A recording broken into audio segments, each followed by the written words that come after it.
These new satellite images show a massive Russian military convoy more than 40 miles long reaching the outskirts of the city.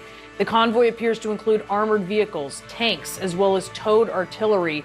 And in the meantime, Ukrainian citizens are continuing to mount fierce resistance. Video from one town shows residents using their cars, using their bodies to block an approaching column of some 40 Russian vehicles. And those vehicles eventually turned around and left. In another town, people can be seen putting barricades and metal spikes in the main access road, trying to stop the Russian military from advancing. So as the Russians advance into Ukraine, and you can see here on the map the progress they are making, all the areas in red now are essentially under Russian occupation. It's prompting an exodus. Let me show you that. A huge flow of humanity from Ukraine into the neighboring countries. 500,000 refugees have already fled to Moldova, Romania, Hungary, Slovakia, Poland, the largest number, nearly 300,000 there, and that number is expected to increase. Ukraine's President Zelensky is accusing Russia of war crimes for targeting civilians in its bombing of Kharkiv. Zelensky is scheduled to speak shortly to European Union leaders after making an appeal for the EU to grant his country immediate membership. And we have brand new CNN reporting on U.S. intelligence officials being asked to assess Vladimir Putin's state of mind. First, we're going to focus right now on this assault on Kharkiv right now, this attack on the government building there. I'm going to go over the border. Here's Kharkiv, right here over the border into Russia in Belgorod. That's where we have CNN's Frederick Pleiken standing by. Fred, what can you tell us? Hi there, John. And this is already the second day in the row that civilian buildings have been hit in Kharkiv. Obviously, you had that residential area that was shelled yesterday. The Ukrainians heavily criticizing that as well, also calling that a crime. The president, Vladimir Zelensky, saying that.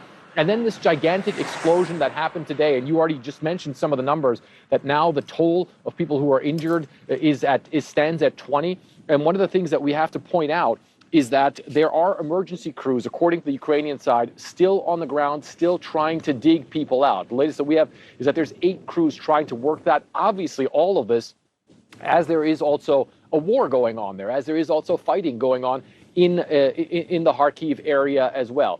It's still obviously unclear what exactly hit that building. You could see, however, that it was a very large explosion, which could point to rocket artillery pieces hitting that building. And from our vantage point here, just across the border, which is obviously a very unique one, because sometimes we can see some of the weapons maneuvered into place that then we know are used on the battlefield, or at least the types of weapons that are used on the battlefield. And rocket artillery certainly has been one of the ones where we have seen it get moved closer to the battlefield. Just yesterday, we saw several rocket artillery launchers, one actually on the show here, but then also several others later that were moved towards the area of Kharkiv. Those easily have the range to reach that city. Of course, we also know, John, that fierce fighting has been going on in Kharkiv, not just yesterday, but in the past couple of days as well, with the Russians breaching some of the defenses there, fighting going on inside the city, and then also that massive strike that happened yesterday on a residential area. One thing that we also have to say, John, just really quick, is that the Russian defense minister has now come out and accused the Ukrainians of placing weapons in residential areas. Whether or not that's true, obviously, with 100% certainty, we can't say. Whether or not that's something we're sort of in the fog of war. There are claims and counterclaims being made, but certainly that's what the Russians are saying this morning, possibly also as a reaction to this explosion that obviously the entire world was able to see, John. Yeah, that is often used as an excuse to justify civilian casualties. Again, this is the city we're talking about, Kharkiv in the northeast. You can see the Russians moving ever closer. Another major area of focus is the Ukrainian capital of Kyiv right now, where, Fred, there's this 40-mile-long military convoy. People can see how long it is here in this red line, moving ever closer. Just about 19 miles separate the end of this convoy from the city center of Kyiv. What does the presence of this much material, Fred, what does that tell us about what Vladimir Putin has in mind? Well, I mean, it certainly is enough material for a very long onslaught, if you will, and a very violent takeover or attempt to take over Kiev. And I think one of the really interesting things about that, convoy is that you can almost see it move in almost in real time. We keep getting satellite images of that convoy moving closer and closer, and 40 miles long with all sorts of military vehicles in it. Obviously something that is very concerning to the people there inside Kiev. And it's certainly something that the president of Ukraine has also talked about, the fact that Kiev is now under threat. The mayor of Kiev, Vitaly Klitschko, also coming out and saying that the city is obviously preparing. And one of the things that we've heard from people inside Kiev and the authorities in Kiev is they are expecting a large, as you was, storm on that city to happen very soon. They are bracing for that. They've obviously handed out weapons already. And certainly, of course, that massive convoy is something that they all view as a gigantic threat, which it no doubt is. And some very heavy weapons apparently also in that convoy as well. Something that has the U.S. very concerned, something that has the U.S. allies also very concerned, as there are a lot of people who believe that the situation inside Kiev could turn very dire very, very quickly, as that convoy, John, as you've noted, is now already very close to the outskirts of the Ukrainian capital. Yeah, this is just one of the images here. The vehicles go on for 40 miles. Admiral Fogo told us yesterday this is the sword of Damocles hanging over the city of Kyiv, very much now in the crosshairs. Frederick Pleiken, thank you so much for being with us. We do have some breaking news. Brand new CNN reporting that U.S. intelligence agencies have made evaluating Russian President Vladimir Putin's state of mind a top priority amid public speculation that his behavior has become increasingly erratic and irrational. CNN's Katie Bo-Lillis is joining us now with this new reporting. Great reporting that you and our colleagues Zach Cohen and Evan Perez have done here. Katie Bo, what have you learned about what intel officials are looking at? Yeah, Brianna, so ever since last week when Putin gave this very emotional, sort of uncharacteristically emotional speech full of some pretty crazy revisionist history, laying out his justification for launching a war in Ukraine, we've learned from our sources that U.S. officials have been pressing the intelligence community to try to provide whatever information they can about Putin's state of mind, how he's reacting to the pressure from the West, how he's coping under the stress of a campaign that really has not gone according to plan. And even what some longtime Kremlin watchers have said is a sort of period of protracted isolation that Putin has gone throughout the course of the COVID-19 pandemic. And one of the pieces of evidence that they are taking a look at is this piece of raw intelligence reporting from the FBI. This report was obtained by my colleague Zach Cohen, and it lays out what the FBI was told about Putin's mindset from a source who learned it from another source. So it is somewhat secondhand information here. And what this source said is that over the last couple of days, and again, this report is dated Sunday, Putin's behavior had been, and I quote, highly concerning and unpredictable. Now, look, important to understand, raw intelligence reports, the intelligence community gets scores of these, as that they are kind of digging through, looking for insights. This has not been verified. It hasn't been analyzed. It shouldn't necessarily be taken as fact. It could also be that Putin wants the West to think that he's completely unpredictable because maybe then they give him a little more leeway. That aside, all these caveats aside, what I found really interesting about it was that it said Putin was angry and made more angry by these sanctions, which he considers disproportionate and escalating faster than he expected. Yeah, look, I mean, officials are trying to get a sense, really, for how Putin is reacting here. Like, this is the kind of intelligence gathering that the intelligence community does in any kind of conflict on any world leader. The question is, in this instance, is this a different Putin than the United States has been dealing with for the last 20 plus years? And there's obviously some officials who think, yes, his behavior here has been less risk averse than the sort of calculating guy that we've been dealing with since he was in office in 1999. There's others who say, look, no, this perfectly fits the pattern of the guy who, launched a war in Chechnya 3 years after Russia was resoundingly defeated there.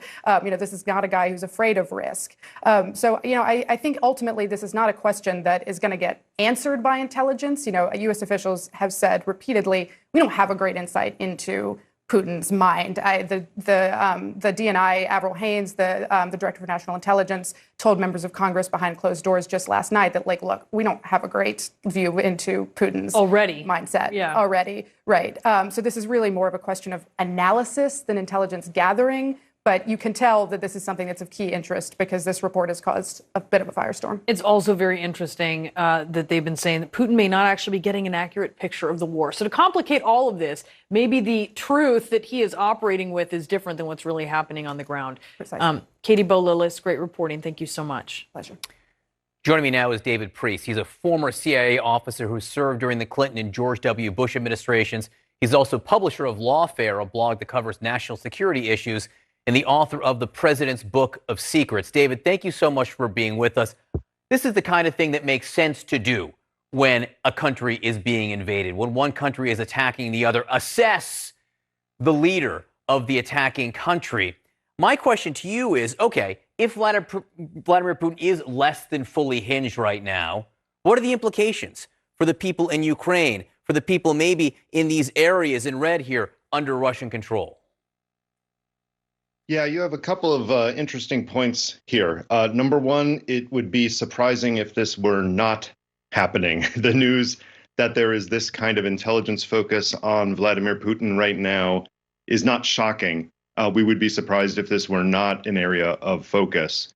The real issue comes down to two things. Number one, what do we know about Putin and his decision-making in general? And that is something that has been analyzed in the intelligence community for many years now. And secondly, what are we picking up now that shows a change in that behavior, or in fact, enables us to look at earlier reporting in a new light? Perhaps some new information coming in or some new behaviors we are seeing illuminates past decisions and, in a sense, fills in pieces of the puzzle that were incomplete. Both of those can help the U.S. intelligence community and thus the president and decision makers understand a little bit better what's happening in Putin's mind. Brianna nailed it a moment ago. It's possible that this is Putin giving signals of being confused and angry and all of this as part of a misinformation campaign, because we know he has been willing to use those internationally for quite some time, whether in U.S. domestic politics or in Estonia or in Georgia or in Montenegro. This is the Putin playbook. But we do have to realize this is a different situation than he has faced before, and he may be under different strains than he's been in before. He may want the world to think he might take drastic measures. For instance, there's this 40-mile convoy now we've been looking at, this long line of troops and material headed toward Kyiv right now. And some people look at this and say, hey, everyone knows where it is. Everyone knows what this convoy is doing and where it's headed. So why can't the world step in and hit it? But the message Putin might be sending is because I could do anything in response. I have my finger on the button. Is that what's going on here? Well, we have to realize that the intelligence information that the United States gets, according to reporting, is being downgraded and shared with the Ukrainians very liberally. So it's not only the images that we are seeing of this convoy, but almost certainly more advanced information, both about this specific convoy and about other Russian troop movements. Those are almost certainly getting to Ukrainian officials who can take action. And it's quite possible we are not seeing some of that action. Obviously, we have eyes on the ground, and we're seeing a lot of it with your coverage. But there are a whole lot of places in Ukraine that we don't have cameras and we don't have coverage. We don't know what Ukrainian special forces and Ukrainian troops, as well as just general Ukrainian resistance, is doing to sabotage these convoys, to set up booby traps for them as they move farther up the road, or to simply do some intelligence collection on them to feed back to the military to do larger strikes against them when they reach a certain point. Just because we see the convoy doesn't mean that it's inevitable that that entire convoy will actually enter Kyiv. David, one of the things we have seen over the last 24 hours, in fact, over just the last few hours, we saw the video of that devastating strike on the government building in Kharkiv.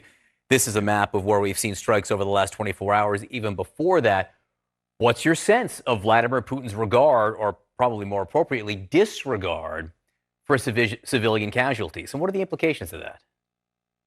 Yeah, the scenes of Kharkiv are very disturbing this morning, because it does show a willingness either from Putin or from the commanders on the ground to actually go after clearly civilian targets.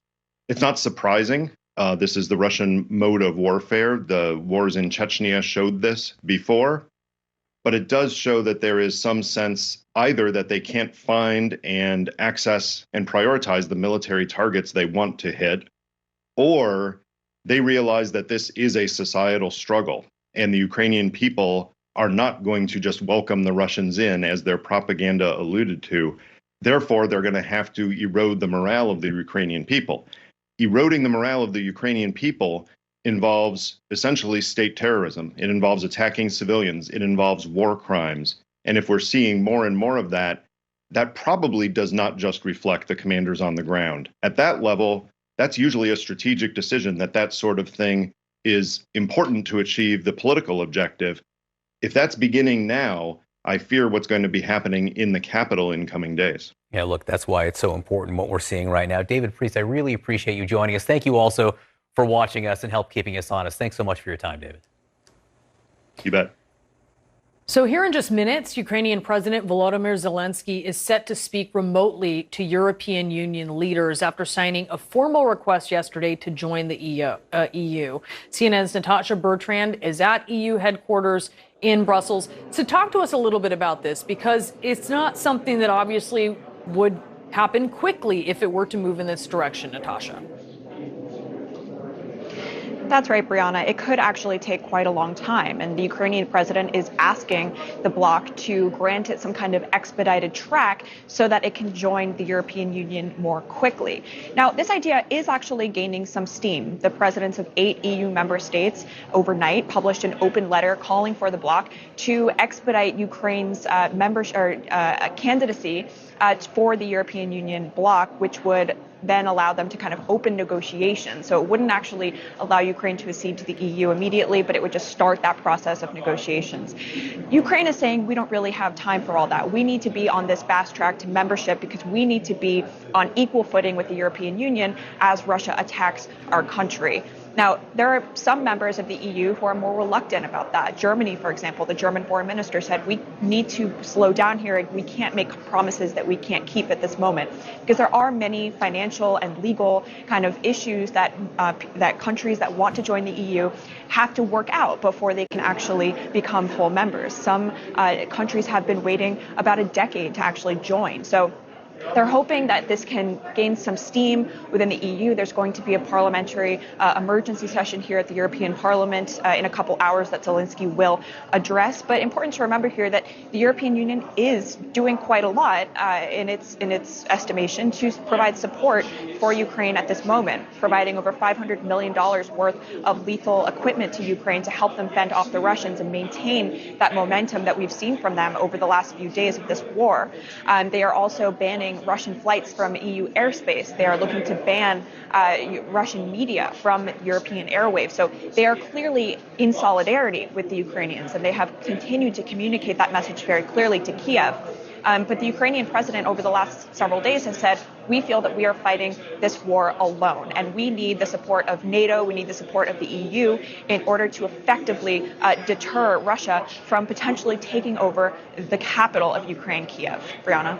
All right, we'll be watching these conversations and appreciate the report, Natasha Bertrand. Thank you.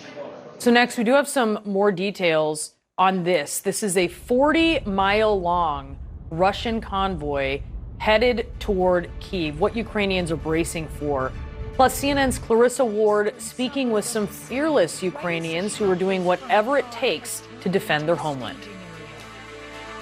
Let those Russian shits come here, she says. We are ready to greet them.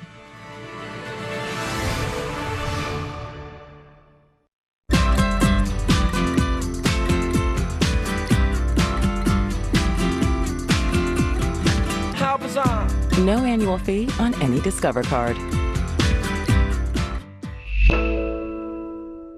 Introducing SimpliSafe's new wireless outdoor security camera. It works with SimpliSafe's already award-winning system. It's like adding an extra layer of home protection. Get it? Extra layer? Award-winning home security just got better. SimpliSafe. When you're driving a Lincoln, stress seems to evaporate into thin air, which leaves us to wonder, where does it go? Does it shoot off like a rocket? Or float off into the clouds? Or maybe it takes on a life all its own. Perhaps you'll come up with your own theory of where the stress goes. Behind the wheel of a Lincoln is a mighty fine place to start. And Doug. And it's easy to customize your insurance at libertymutual.com, so you only pay for what you need. Isn't that right, Limu? Limu? Limu? Sorry, one sec. Yeah.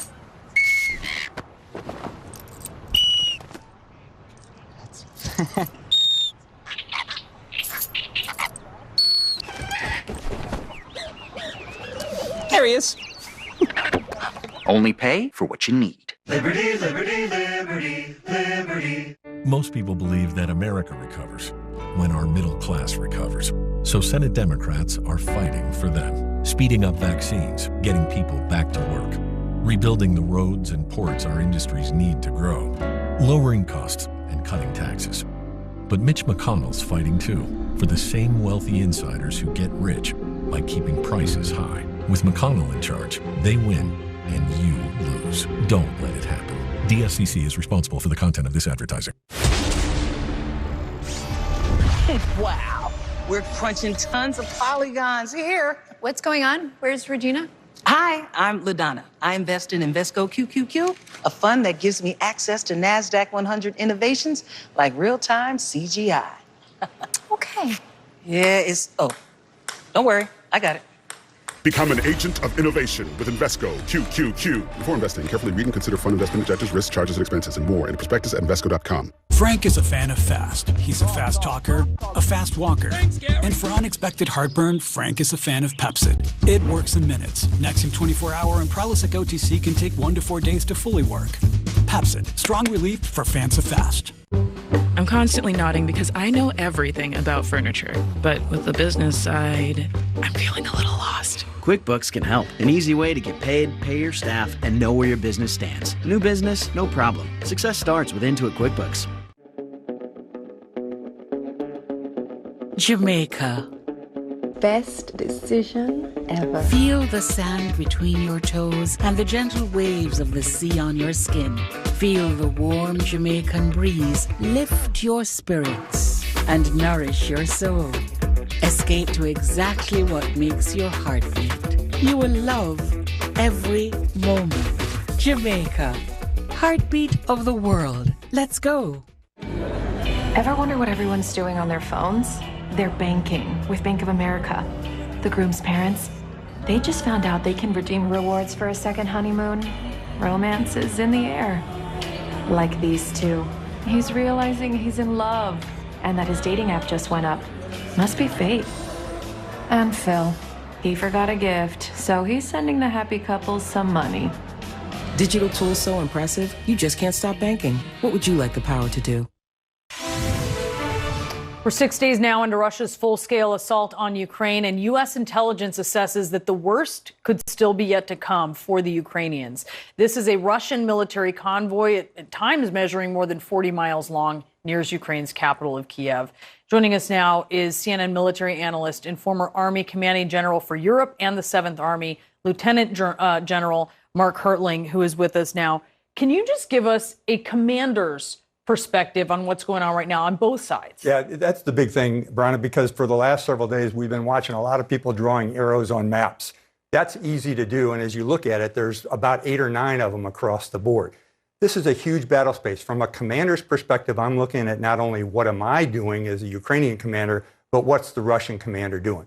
Ukraine is 780 miles long and about 350 miles wide. That's a big battle space. When you take along this axis for the Russians, they have to cover about 1,000 miles. So they're coordinating activity across the board, and not just the arrows that are coming into that, but how do you resupport that with logistics? How do you bring trucks up to give you fuel, food, ammo, those kind of things? The Russian commanders, he has a problem set right here. It's very challenging, and we can see because he hasn't been moving. Ukrainian commander on the other side, you know, what they're trying to do is move forces to different places where they see the biggest threat. The other thing he has to worry about is he has limited means. What do I mean by that? He has not a whole lot of airplanes, not a whole lot of artillery. He's got a lot of willful fighters that want to take the fight to individual targets. So you can't hit everything. So as the Ukrainian commander, you've got to decide where can I make the biggest impact? How can I have the most effect? This convoy that is so long, are you worried about it? I'm not. You're not. And I know that surprised everybody. We've been talking about a 40-mile convoy for the last couple of days. You see that convoy? Let's take a look at it. It goes that distance. You know, again, it gets back to the distance piece of this. But if you look at the convoy close-up, what do you have? You have trucks. I mean, it's a whole bunch of resupply trucks, cabs with back. And as a commander with limited means, if I'm the Ukrainian guy, I'm going to say, that's not my priority target right now. What I have to hit is artillery pieces, missiles, and tanks that are in the close-in attack. So he's ignoring that for now, but I guarantee you, I love what David Priest said in your last segment. I'm the commander fighting for intelligence. And unfortunately, now I've got to make decisions. Do I go after the close-in fight, the so-called 25-meter target, or do I waste resources that I don't have going after a resupply vehicle? They will eventually get to this, trust me, but it's going to be there for a while. I want to ask you, and I'm a little worried about your answer, what you are worried comes next. Yeah, what I'm concerned about is what's going to happen in the next 24 to 48 hours. Because Russia is attempting to hit long-range targets. They're pulling up artillery pieces to within 20 miles, and the Ukrainians can't get at them because they're spaced outside the battlefields of Kharkiv and Kyiv. They have long-range rockets, as Fred Plykin's reporting, still firing from in Russia. The Ukrainian commander can't get to those. And unfortunately, we know the Russian way of war. They are going to start attacking extensively civilian targets because they have had zero success when they attack Ukrainian military. So they're going to wage a terror campaign, a scorched earth campaign. That's the thing that concerns me, and that's why it's so important that some of these targets are destroyed. Not so much the resupply, but the actual launch systems themselves. If you've got a truckload of ammunition without a missile firer to shoot it, it's no good to you. Well, our eyes are on the ground and they are wide open as we wait for what may be an unfortunate next phase in all of this. General Hertling, thank you so much for taking us through this. Sure. Berman? All right, the breaking news as the battle continues on the ground here in Ukraine. There is a diplomatic battle taking place all around the world. The United States just expelling a dozen Russian diplomats, accusing them of being spies. Plus, just moments from now, the Ukrainian President Vladimir Zelensky will speak live. This is CNN's special live coverage. Stay with us.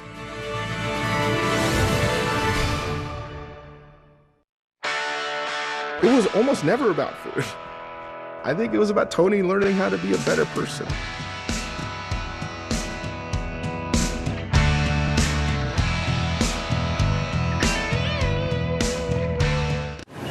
We can't calculate our total taxes? Do you realize how many different taxes we pay?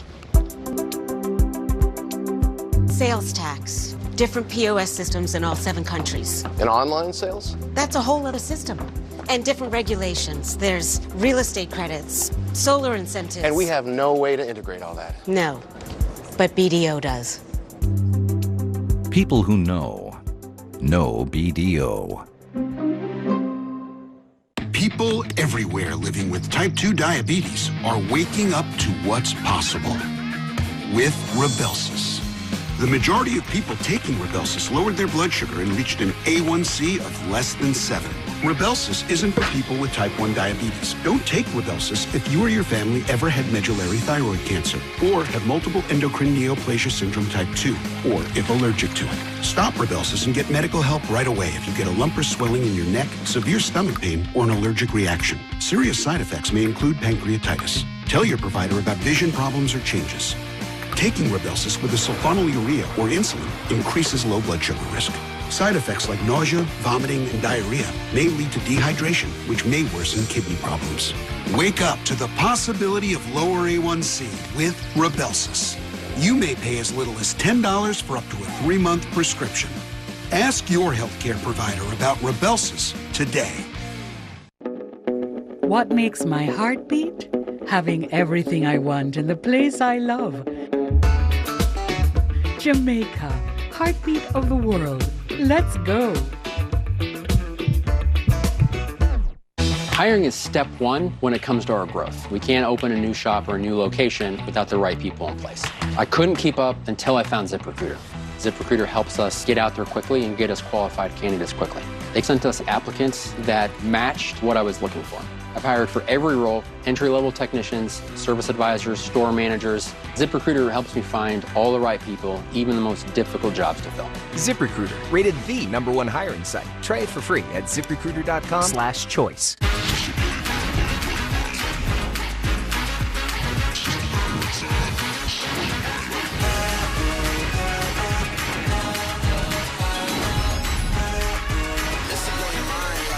Boom. And I'm gonna close with this one. It's gonna bring the house down. I'm sorry, I thought this was a sports bar. It's the biggest game of the year. Why didn't we just watch it at your house? I can't. I lost all my favorite sports channels. That's terrible. Oh, great, it's getting worse. I got DirecTV Stream. No local sports channels, no NFL Network. Not a great choice then. Catastrophe. Limited channel lineups are evil. Did they choreograph this? Choose Spectrum TV and get the sports channels you want.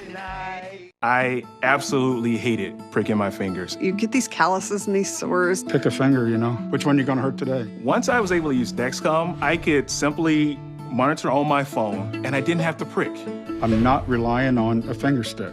They say everything tastes like chicken, but at Purdue, we believe when chicken is raised right, there's nothing like it. That's why we use all veggie feed and raise more organic chicken than anyone. We're on a mission for extraordinary chicken. Purdue, hungry for better chicken. President Joe Biden's first State of the Union address. Coverage starts tonight at 8. Closed captioning brought to you by Flex Seal family of products. Hi, Phil Swift here. Get the Flex Seal family of products. Flex Seal Liquid, Flex Shot, Flex Tape, Flex Glue, and Flex Paste. This morning, as the ground battle intensifies in Ukraine, there is an economic and diplomatic battle being waged around the world. The United States is ordering a dozen Russian diplomats from Moscow's United Nations mission in the United States to leave the country, accusing them of engaging in espionage activity that threaten national security. CNN's Kylie Atwood live at the State Department with the latest here. This had been in the works for some time, Kylie. Yeah, that's right. The U.S. spokesperson for the United Nations said that this had been in the works for a few months. But, John, this is still incredibly significant. 12 Russians who were based at the mission to their mission to the United Nations in New York being expelled from New York because the United States says that they are essentially there spying, pretending that they were diplomats, but actually they're spying on the U.S. and, of course, on all of the other countries that have representation at the United Nations. I want to read to you this statement from the United States Embassy in the United Mission saying, quote, there were 12 Russian diplomats were intelligence operatives who have abused their privileges of residency in the United States by engaging in espionage activities that were adverse to our national security. That is from the U.S. mission to the United Nations. As you said, this had been in the work for some time, but of course it comes at this incredibly critical, intense moment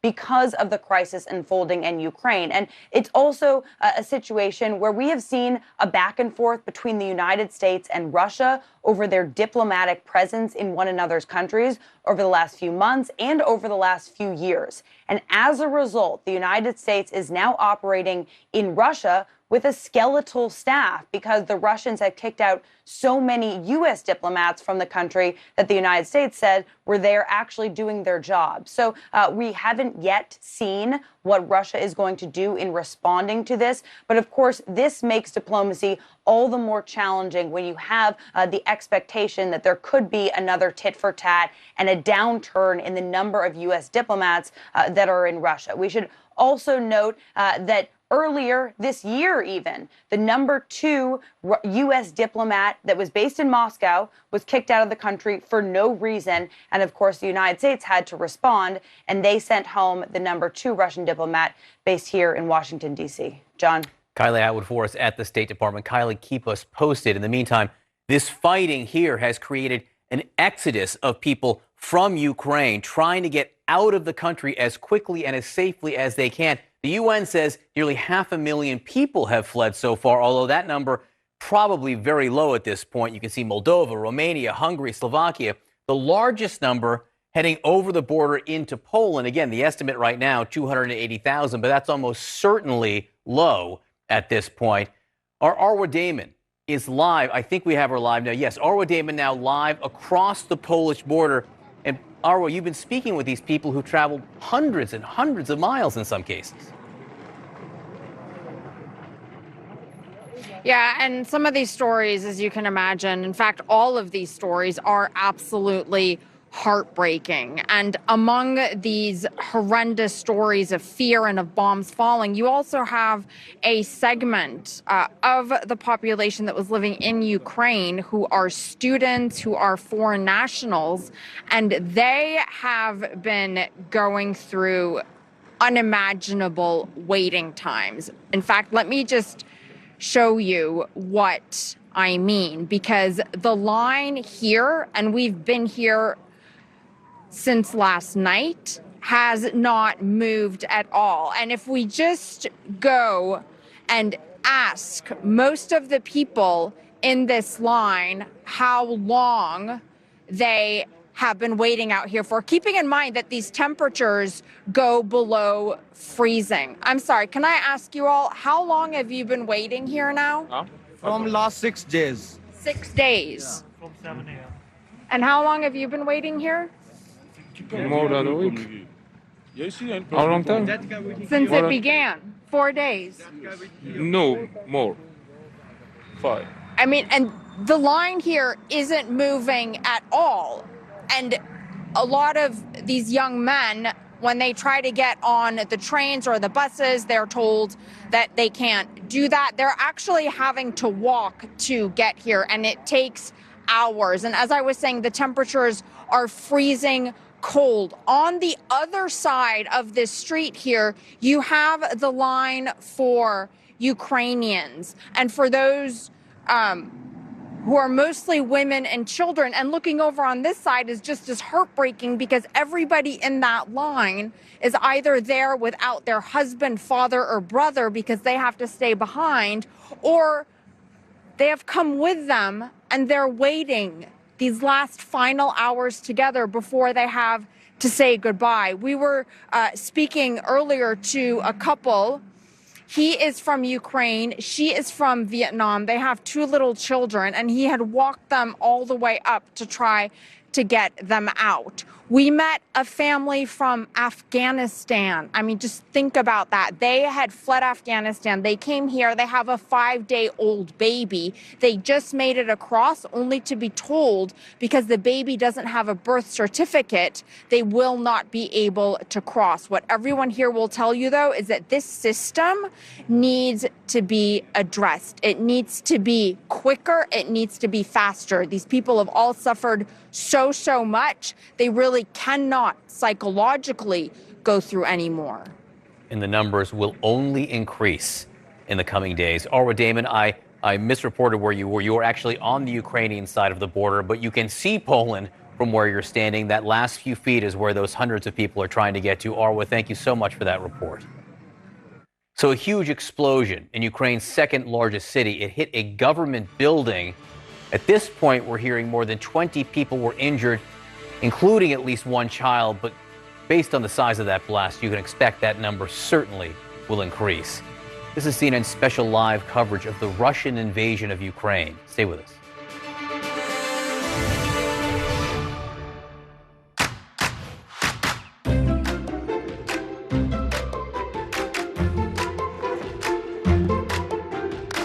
Turn hot lots into homes with signage that gets you noticed. Fast Signs. Make your statement. Getting the incredible iPhone 13 without T-Mobile makes as much sense as playing hide and seek. Ready or not, here I come! In the desert. Really, guys? T-Mobile has more 5G bars in more places than anyone. And now, when you switch, you can get iPhone 13 on us, on every plan. You're not gonna fit in that hole. Don't look any further. Unlock the full power of iPhone 13 on us at T-Mobile, the network with more 5G bars in more places.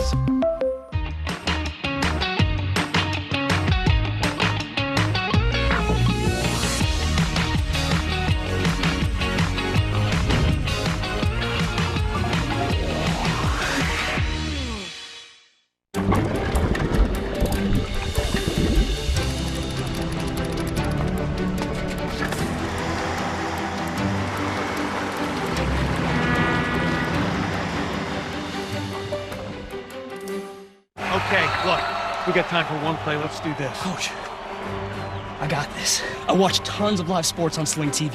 Hook shot from half court. Sling has the best of live sports, news, and entertainment. Try it free. Sling.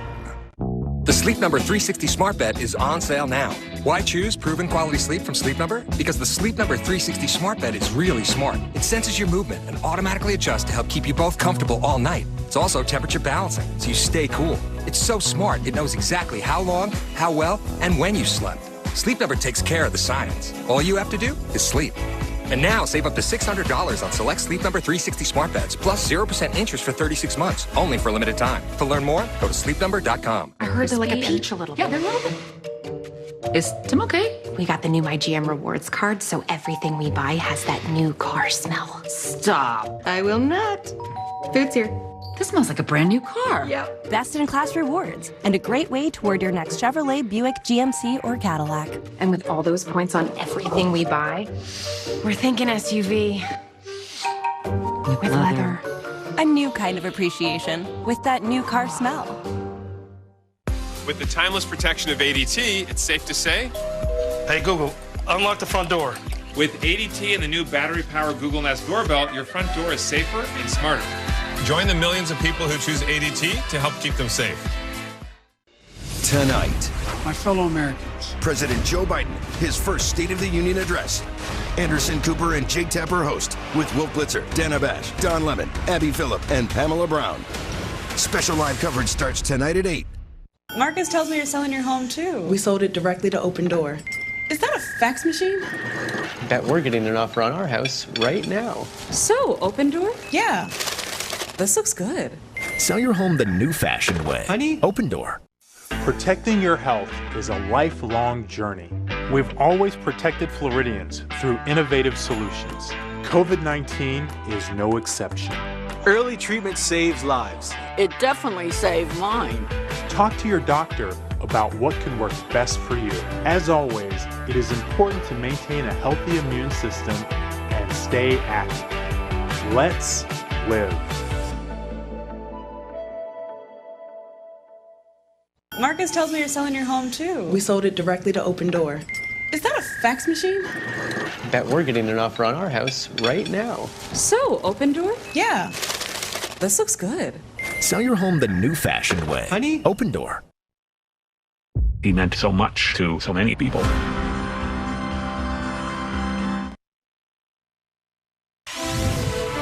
All right, this map now shows the progress that Russian forces have made in Ukraine here. The red area is now essentially under Russian occupation, and you can see the Russians moving ever closer to major population centers in Kharkiv and also the capital of Kyiv. Particular concern is this 40-mile-long convoy, which isn't far now from the city center, about 20 miles. Joining me now is the chief foreign affairs correspondent for the Wall Street Journal, Yaroslav Tromanov. Yaroslav, thank you so much for being with us right now. Kyiv, obviously the capital, knows the Russians are moving ever closer. What's the atmosphere this morning?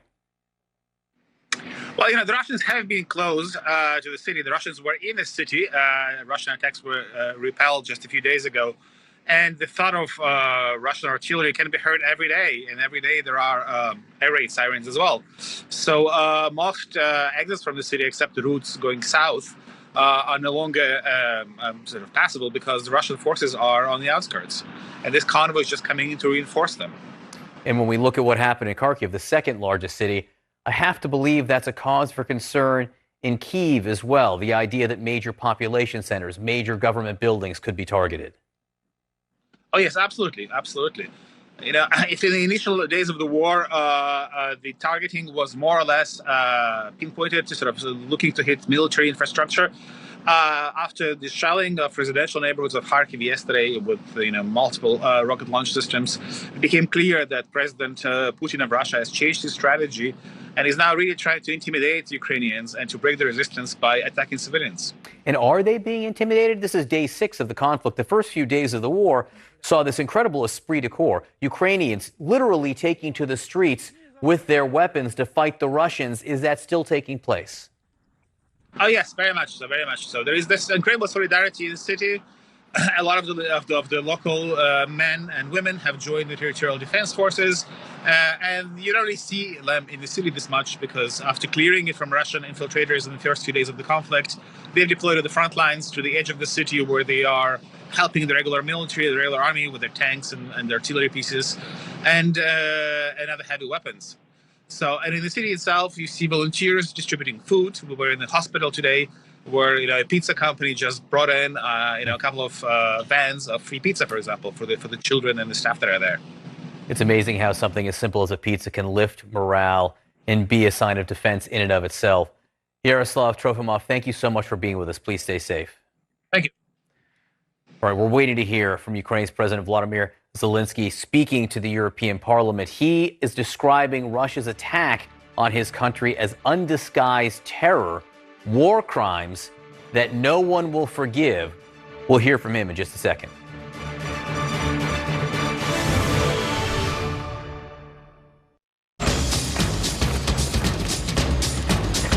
If you use Shipco, this whole thing wouldn't be a thing.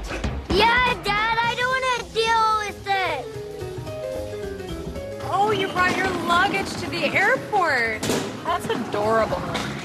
With Shipco, shipping your luggage before you fly, you'll never have to wait around here again. Like, ever. That can't be comfortable, though. Shipco.com, the smart, fast, easy way to travel.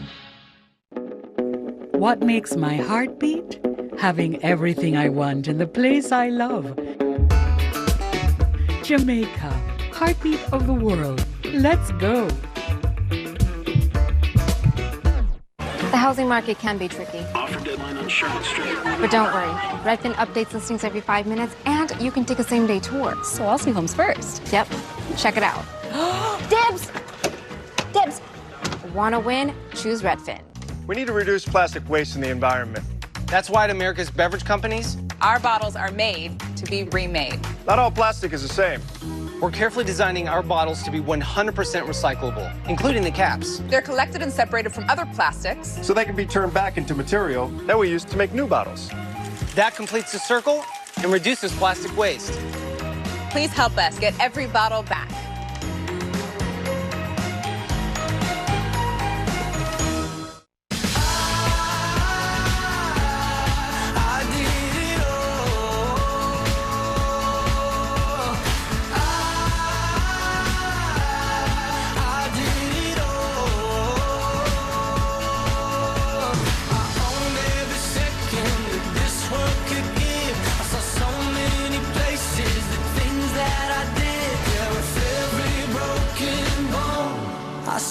I live. Big appetite, little flash, and lots of introspection. Living in the Big Quit. Discovering ricotta. Speaking God's language with a gangster dialect. Goths at Disneyland. A flying bubble. Reinventing the power suit. Who made the stiletto? How to host a dinner party and actually enjoy it. A delicious escape. Big Candy is angry. Analyzing your couch. Connecting children to their heritage. Raising a daughter with grit.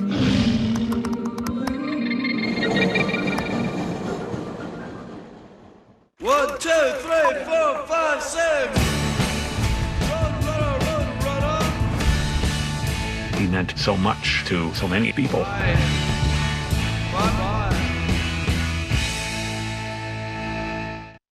Much. We're listening to in this session hall. Over the last couple of days, I don't know how the banner to welcome and greet everybody because I cannot say good morning or can say good afternoon or good evening. And I cannot, and that's true, because every day, for some people, this day is not good. For some people, this day is the last one. I speak today now about my citizens of Ukraine who are defending by paying the ultimate price. They defending freedom. I'm very happy that what I've seen here now and heard here now, I'm very glad to sense this mood the unifying mood. I'm happy that we have unified today, all of you, all the countries of the European Union. But I did not know, but this is the price that we'll have to pay. And it's a tragedy for me, a tragedy for every Ukrainian, tragedy for our state. I mean, this high price, very high price. Thousands of people who were killed. 2 revolutions, 1 war. And 5 days of full-scale invasion of the Russian Federation. You know, I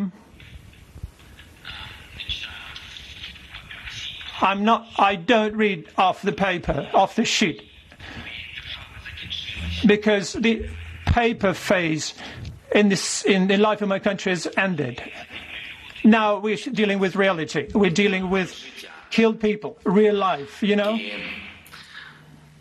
And you know, I believe that we today we're giving lives for values, for rights, for freedom, for the desire to be equal as much as you are. We are giving away our best people, the strongest ones, the most value-based ones. Ukrainians are incredible. And very often we love to say that we will win over everyone. And I'm very happy that you are not only talking about it, but you can see that. And we will overcome everyone. And I'm sure, I'm convinced, there is an expression, Ukrainian choice, European choice of Ukraine. That's what we're striving for, and that's what we're going to, and we went to. So I would like to hear that from you to us, we could hear the Ukrainian choice for Europe from you. I have some time off here because we have breaks between the missile strikes and bombardments. And this morning was a very tragic one for us. 2 cruise missiles hit Kharkiv, the city which is located to the borders of the Russian Federation. There were always many Russians there, and they're always friendly. There were warm relations there. More than 20 universities are there. It's the city that has the largest number of universities in our country. The youth is bright, smart there. The people who gathered there all the time and was gathering there all the time for celebrating all celebrations on the largest square in our country, the Freedom Square. And this is the largest square in Europe, and that's true. This is called the Freedom Square. Can you imagine this morning 2 cruise missiles hit this Freedom Square, dozens of killed ones. This is the price of freedom. We are fighting just for our land and for our freedom. Despite the fact that all large cities of our country are now blocked, nobody is going to enter and intervene with our freedom and country. And believe you me, every square of today, no matter what it's called, it's going to be called, as today, Freedom Square in every city of our country. Nobody is going to break us. We're strong. We're Ukrainians. We have a desire to see our children alive. I think it's a fair one. Yesterday, 16 children were killed. Again and again, President Putin is going to say that is some kind of operation and we are hitting a military infrastructure. Where are our children? What kind of military factories do they work at? What tanks are they going with? Or launching cruise missiles? He killed 16 people just yesterday.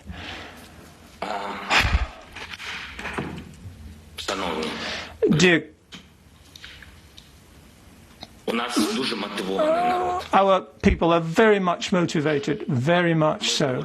We are fighting for our rights, for our freedoms, for life, for our life. And now we're fighting for survival.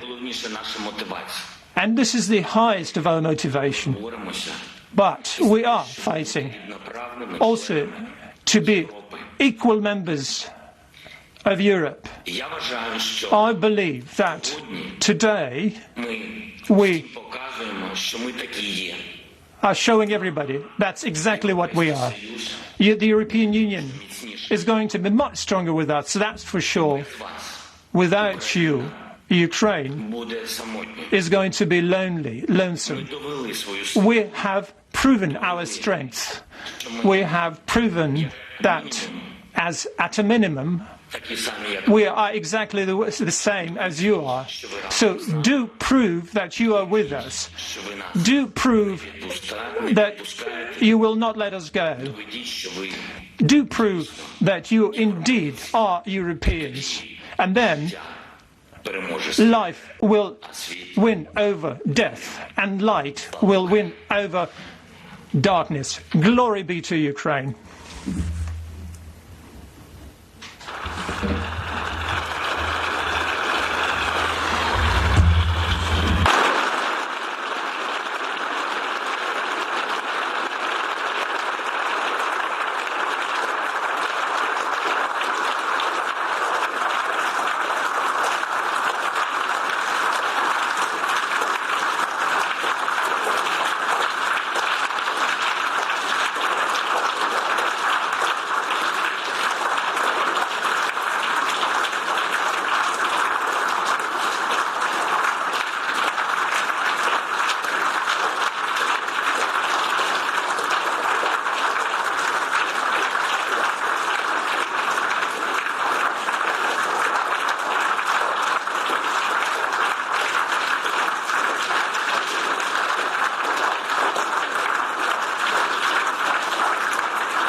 Oh, what a moment that was. Vladimir Zelensky raising his fist, speaking to the European Parliament, thanking them for their unity, but talking about the sacrifice of the Ukrainian people. The missile attack on Kharkiv up here that he says has killed dozens of Ukrainian civilians in Freedom Square in Kharkiv. He says every square in Ukraine right now should be called Freedom Square.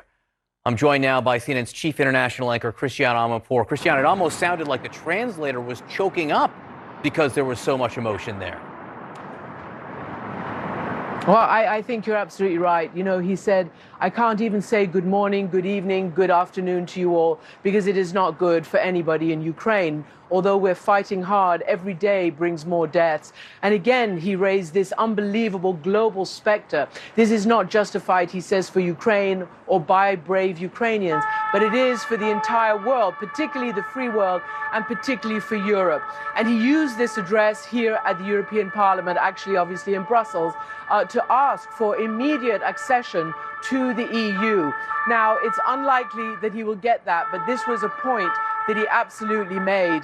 And let me say, I spoke to the French finance minister today, and they have been working along with the United States, along with the rest of the entire EU, all the different countries, to impose these unprecedented sanctions. And to me, he said, this is Bruno Le Maire, that our goal is to wage war on Russia's economic and financial institution and to collapse the Russian economy. And he said, yes, the Russian people will bear the price, but that is what we have to do to make Putin stop. And this is what they're doing right now. And we have seen so much change in Europe almost overnight in the few days since Russia did invade Ukraine. And again, Zelensky today saying that we have suffered 2 revolutions, we've suffered a war, and now 5 and now 6 days of a massive Russian invasion. And as you know, because US intelligence has been reporting this, as he speaks, satellite imagery shows some 40 miles, maybe it's even more now, of armored Russian columns, tanks, armored vehicles, artillery, and the like. And we know that the civilian population in Kharkiv, close to the Russian border, has been pounded. The French, the Europeans are really concerned that this is going to amount to just escalating war crimes, i.e. slaughter of civilians in this war right now. Back to you, John. Christian, there was something of a metaphor in all this. You saw the bearded Ukrainian leader in a T-shirt in the midst of a war speaking to the people in dress suits in the European Parliament. And yes, there has been remarkable European unity. And yes, they have taken economic actions. But when you see that juxtaposition, it makes you wonder, is it enough? Can it be enough to save that bearded man from the Russian onslaught? You know, he's in his presidential palace, and he's not wearing just any T-shirt. He's wearing military outfits, so to speak. The T-shirt in the green of the military. He's letting, obviously, for presumably necessary reasons, his beard to grow. He's one of the people. This is more than symbolic. This is, you know, a man who nobody thought would have to face this, you know, rising to the occasion and showing that he will not leave his people at the most dire moment in European history since the end of World War II. I mean, we haven't seen this kind of thing in Europe since the 1940s. It is extraordinary what's happening. And as this brave president does that in an encircled and perhaps soon to be besieged capital city, you have the Russian foreign minister talking to the UN in the safety of his, you know, foreign ministry in Moscow and lying again about who Zelensky is, calling him a neo-Nazi, calling the regime there a bunch of drug addicts and neo-fascists, saying that we had to do this. Why? Because the people of Donbass, the Russian separatists, he said, were somehow not being allowed to speak Russian. Seriously? That is the level of the disconnect of what's going on right now. That they are trying to say in Moscow that it is the people and the government of Ukraine that has brought this on themselves, and they are telling complete and utter fabrications of history full of grievance, but they are laying out a rationale right now for why they will and they aim to take down Zelensky. And another very frightening thing, yesterday, as you know, President Macron of France spoke to President Putin, and he also spoke to President Zelensky. This was ahead of these so-called talks that took place on the Belarusian border, with the sword of Damocles over these negotiators, with a nuclear threat over these negotiators, on the border of a country that has now become a vassal and potentially soon to be a nuclear-armed vassal of Russia, i.e. Belarus, after the weekend referendum. Anyway, the important thing is that Macron demanded, pleaded, asked, tried to cajole Putin into an immediate ceasefire and to get him to stop targeting civilian infrastructure and ordinary people. And Putin said yes, yes, yes, not to the ceasefire, but to the targeting request. And of course, he has not done that. Is that a surprise? No. But worse, Putin is not changing or bending. He has told Macron, as far as we can gather from sources very close, that he demands that his demands are met, that he demands that the entire European security order is rewritten according to the letter that he sent to the United States and NATO in December, that he demands that the annexation of Crimea is recognized, that he demands that the illegal occupation of Ukraine, certainly eastern Ukraine, and presumably he hopes the whole of Ukraine, will be recognized. So he is not bending. And this is very frightening, because most military analysts believe that, yes, he's had these setbacks over the last 6 days, and they are remarkable to consider. This country has been able to stand up and keep them back for a moment, but that he will up the ante, and that he is unafraid of bombarding and killing civilians. Remember Grozny? Remember Aleppo? This is Putin and his war machine. Civilians all the way. That's how they do it. That's how they try to win. And it is something that is going to be very difficult for the world to tolerate. And that is what Vladimir Zelensky is standing up in the face of, speaking to the European Parliament. Christian Amanpour, thank you so much. And New Day continues right now. This is CNN Breaking News. Welcome to our viewers in the United States and all around the world. It is Tuesday, March 1st. Overnight, a devastating aerial attack on Kharkiv. This is Ukraine's second largest city. You can see, well, it was a direct hit on a government building in the historic Freedom Square of that city. The Ukrainians say at this point more than 20 people were injured in that blast. The Ukrainian President Zelensky just said dozens killed. We're waiting for confirmation of that. At this point, we hear that more people are still trapped in the rubble. Zelensky called the attack an act of terror and told Europe's parliament moments ago that every square in Ukraine should be called Freedom Square. This attack was on Freedom Square in Kharkiv. Zelensky says every square in Ukraine is Freedom Square. Also this morning, Russia's military is closing in on the Ukrainian capital of Kyiv. We have some new satellite imagery which show this Russian military convoy. It stretches for more than 40 miles, and it reaches the outskirts of the city. U.S. lawmakers were told in classified briefings this new wave of Russian troops could consolidate their positions in Ukraine and by sheer numbers overwhelm the resistance that we've seen so far from Ukrainian citizens. Video from one town shows residents using their cars, their bodies to block an approaching column of Russian military vehicles, about 40 of them. Those vehicles did eventually turn around and leave.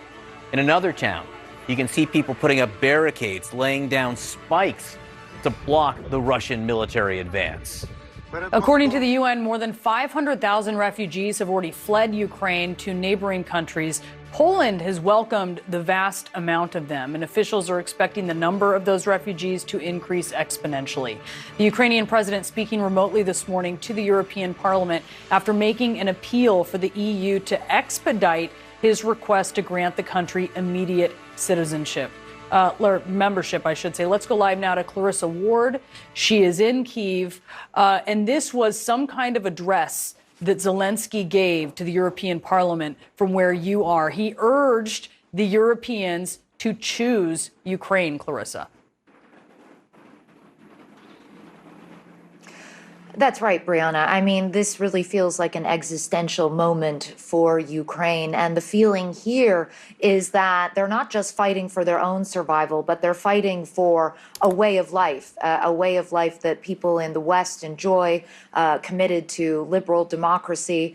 Obviously, today's events have been horrifying and very chilling indeed, particularly the targeting of Ukraine's second city, the city of Kharkiv. You saw that extraordinary image of a huge ball of flames engulfing at least several cars right in front of the administrative building in the main town hall. That's exactly where we were doing our live reports from just a few days ago, standing in front of that building. According to authorities in Kharkiv, at least 10 people were killed in that, and we are definitely noticing a steady climb in the number of civilian casualties. You can hear behind me now, the air raid sirens are starting up once again. We've already heard them a couple of times today. And the fear, as Volodymyr Zelensky put it in an address today to the people of Ukraine, is that the real focus now is on Ukraine's two main cities, Kyiv and Kharkiv. And he said, Kyiv and Kharkiv are the most important targets for Russia. Terror is meant to break us, to break our resistance. And he went on to say that Kyiv is special. This is the heart of the country, and it must keep beating. Now, for now, there hasn't been a blanket curfew put in place. People are still able to go out, but they're only really going out, Brianna and John, to try to buy supplies, to try to get groceries, batteries, things of this nature, because as we see this massive column of Russian armory and hardware bearing down on the capital, the very real fear is that this city will soon be completely encircled and that it will be extremely difficult to move supplies, to move food, to move humanitarian assistance in and out. And one more thing I want to mention, because it also sent a shiver down my spine, the Russian Defense Minister Shoigu accusing the Ukrainian military once again today of using civilian infrastructure as a shield for military hardware. This is the kind of propaganda we have heard from the Russians many times before, and unfortunately, it is usually a precursor to attacking or hitting civilian targets under the guise that they're being used to protect military hardware. John, Brianna? Yeah, and Zelensky kind of got at that. He said children have been killed. What kind of military factories do they work in? What kind of cruise missiles are they launching? But can you talk to us a little bit, Clarissa, about this, miles and miles long convoy of Russian military vehicles that is north of Kyiv? What is the concern there? I think there are multiple concerns. First of all, there's just the psychological impact that has, right? For the people, the 2.9 million ordinary people living here in this city, it brings about a state of terror to see that amount of weaponry headed your way. As of last night, it was just about 17 miles away. We can only assume it's significantly closer today. But there are multiple scenarios and threats that this could present. The most obvious one is the possibility that this city will be completely under siege, that it will be totally encircled, that people will not be allowed to move in and out, that supplies will not be able to move in and out, that humanitarian assistance will not be able to move in and out. Already, we have seen the oncology ward of one children's hospital had to evacuate all of its patients, and these are very sick children, to the western city of Lviv because they are not able to offer that kind of chemotherapy treatment, that specialized pediatric chemotherapy treatment at this time because of the situation. We have heard stories of maternity wards being moved down into bunkers. Now, so far, that's been preemptive. It hasn't yet reached a stage where people need to necessarily be in those bunkers overnight. But the fear is that as the column arrives and encircles the city, that you are also going to see a major air assault from the skies and potentially a lot of artillery also coming into the city from those troops surrounding it. Now, I should say at this stage, a lot of that is speculation. It's what we're hearing as the potential fear of U.S. officials and Ukrainian officials. At the end of the day, no one knows exactly what is going to happen, Brianna, and that is exactly what makes it so petrifying. The ambiguity around it, the lack of clarity around what Putin's plan really is. We heard those air raid sirens going off behind you there, Clarissa. They've since abated. They were very loud. Is that something that has been happening regularly? Are you in a safe place? Tell us about this. So the air raid sirens have been happening regularly. We hear them at least, I would say, a half a dozen times a day. And I should also say that they don't necessarily mean that there's going to be some kind of an air raid. We often hear them and we don't hear any significant explosions or strikes afterwards. Having said that, you can imagine the psychological impact for people who are immediately trying to get to cover, trying to get out of the city. In terms of being in a safe place, Brianna, it's a little bit difficult at this stage to really have a strong sense of where is a safe place in Kyiv.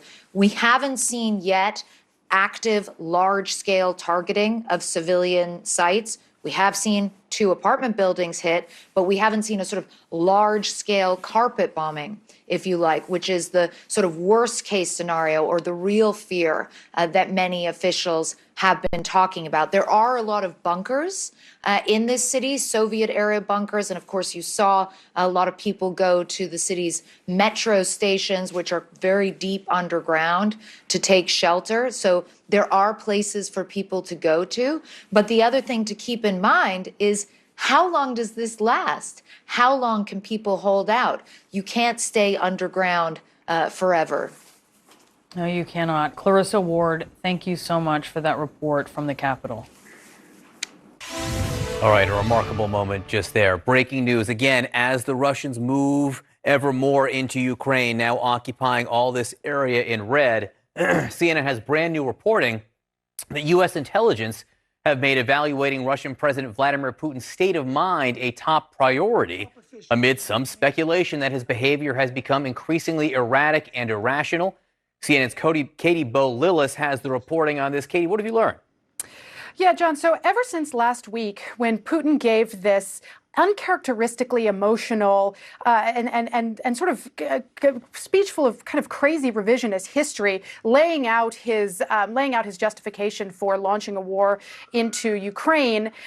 We've learned from our sources that U.S. officials have been asking the intelligence community to learn anything they can about Putin's state of mind. How is he coping with the stress of a campaign that really hasn't unfolded as expected? How has he dealt with the pressure that has come from a really unified Western response to the Ukrainian incursion? And is there any possibility that what longtime Kremlin watchers say has been a really protracted isolation for the Russian president during the pandemic has impacted his state of mind? One of the pieces of evidence that we know the IC is looking at, John, is a piece of raw intelligence collected by the FBI. And my colleague Zach Cohen was able to obtain a copy of this report. What this report is a description of what a source learned from another source and then told the FBI about what he knew about Putin's state of mind. And I'm going to quote what this source told the FBI, which is that Putin's behavior over the last 2 days, and this report was dated on Sunday, so this is very recent, over the preceding 2 days had been highly concerning and unpredictable, and that the Russian president had been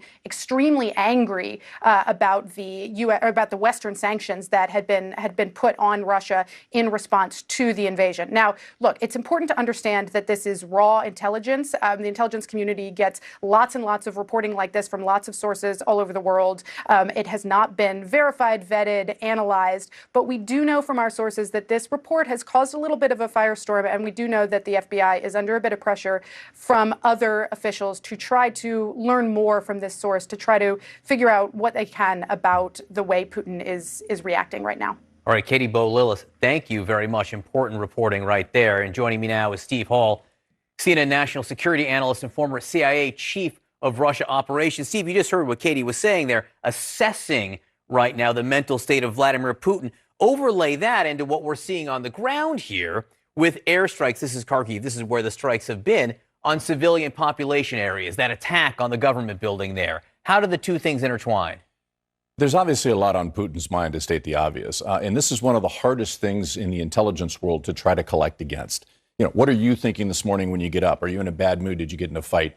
With Putin, it's obviously a lot more than that. He's got a lot more pressures on him. Certainly the pressures of the war must be weighing on him. The sanctions must be weighing on him. But one of the things that I think is really in the back of his mind that might be causing him to act like he's beginning to act, or at least that we're seeing, is the pressure that he wonders that must be coming up from oligarchs who are really feeling these sanctions much more strongly than he is directly. And he's got to be wondering, how secure am I in my position? So all that stuff balls together, makes a very difficult intelligence target to get after. As we see the attack on that government building in Kharkiv, and I don't know if we have the video to show people here, it made you think, at least for a second, about what Vladimir Putin did in Chechnya, Grozny. Why? How?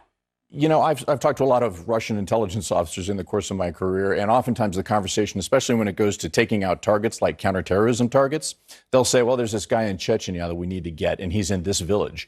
And the response is, great, where are you going to find him? How are you going to suss him out? And the answer is, we don't have to. We're just going to take out the whole village. Russians will often say you have to break a couple eggs to make an omelet. I'm afraid that that's the approach that they're going to take in places like Kharkiv and other places. They're going to care less about who's in that building, and they're going to care more about just putting psychological pressure on the entire country. And they're already using the obvious propaganda of suggesting that military assets are being hidden in civilian populations, which is what you do when you're killing civilians. Yeah. Steve Hall, thank you for being with us. So tonight, President Biden is going to be giving his first State of the Union address amid all that is happening here at home as well as in Ukraine, where Russia has invaded. So joining us now to talk about this is Susan Page. She is the Washington bureau chief for USA Today, and David Frum, who's a staff writer at The Atlantic. And I have to say, having just watched Volodymyr Zelensky address the European Parliament, he may have raised the bar for a presidential address on this day at a key time. Yeah, he really rose to the occasion. I mean, he was conversational and emotional. He spoke from the heart. He rallied. He spoke to multiple audiences. He was rallying Ukrainians. He was making demands of the European Parliament. He was sending a message to Vladimir Putin. And I think that President Biden will need to do all those things tonight in a State of the Union address that has been transformed, I think, in the space of a week or two. This is not the laundry list of legislative priorities that presidents often give at State of the Union addresses. This is going to be a different kind of speech entirely. It gives an opportunity for him, I think, to frame this in a very big way. And I wonder how you think he's going to do that. Well, here's what I would advise him to do if I were asked, which I wasn't. That, as Susan said, President Zelensky just provided President Biden with the thing that is always lacking from State of the Union speeches, or almost always, a frame. Why am I talking? What am I saying? Do I have a single message? And there are two things that I think President Biden needs to stress tonight. I hope he will stress tonight very hard. The first is these events have given the absolute lie to the false and idiotic idea of America first, America alone. Our allies are worthless. Having friends is not important. What we have seen is the power of coordinated action by the United States and its European partners and its British partners, Canadians, Australians, and others, to bring down the Russian economy. So I hope he will talk tonight about what we have seen is the proof, the test proof of the power of alliances, the power of friendship, the power of international cooperation. The second thing I hope he will do is to give Americans a warning. One of the reasons Putin struck when he did was that food and energy markets were already so tight. Russia is, and Ukraine too, are major suppliers of food and energy. So the prices were high, and that gave Putin his opportunity. And this disaster is going to raise the prices higher. So President Biden needs to bring home that when you, as Americans, pay more at the pump, when you pay more for food, it was already tight. But the increases that are coming now are Putin's doing. And any politician of any party who tries to make domestic political hay of the sacrifices that Americans are about to feel is undermining support for Ukraine. Because he has to say, look, these sanctions that the U.S. and Western countries have in a unified way embraced, they're also a double-edged sword, to your point, right? They're going to hurt Americans as well at a time when inflation is already high. And he's going to have to make sense of that sacrifice. He can blame it on Russia, but he's going to have to explain to them why they're feeling it. Think about how consequential this presidency has been. He took over during a historic pandemic after an attack on our democracy on January 6th. But I think in some ways, the turmoil we're seeing in Europe, the biggest land war since the end of World War II, may be the biggest challenge of all that he'll face. And it's something that, like it or not, it's going to define the rest of his term. This is not going to be over in days or weeks. This is going to take years to unfold with all the consequences and the repercussions we're going to see in the world order. It does seem, and I wonder, what you think of this, even as Americans support economic sanctions, most of them are not supportive of there being military intervention, and at least in that explicit sense, that's not something that the U.S. is proposing. But I wonder, what he can sell on that front for doing more. Well, the United States and its partners are doing a lot. And military means something more than bombs and missiles. The satellite information, that means that the Ukrainians can see in the dark. They know everything. Even if they can't always act, they know everything that is going on in their country. The ability to interfere, we hope, with Russian satellites so that Russians do not see. The power of the social media war that is mobilizing world opinion and is going to have an echo effect back in Russia. There are already massive demonstrations. That all of those TikTok videos or things on Telegram that humanize one set of targets, but also show the humanity of those scared, thin, underfed, underpaid Russian soldiers, and make the people at home say, why are we sending our boys to do this terrible thing that they don't want to do? I think we can also start thinking about, and I've been advocating this for a long time, an incentive program for Russian deserters and prisoners of war.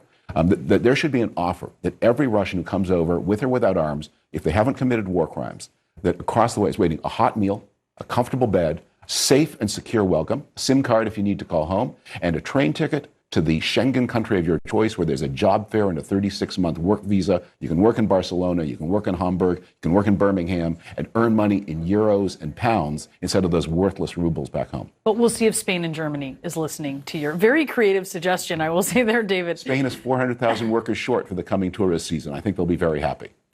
Sounds like a good job. Susan, David, thank you so much. Great to see both of you. We do have some new CNN reporting that shows Vladimir Putin is set to use heavier firepower as this 40-mile-long Russian convoy is stretched outside of the capital, just north of Kyiv. So stand by. This is CNN's special live coverage.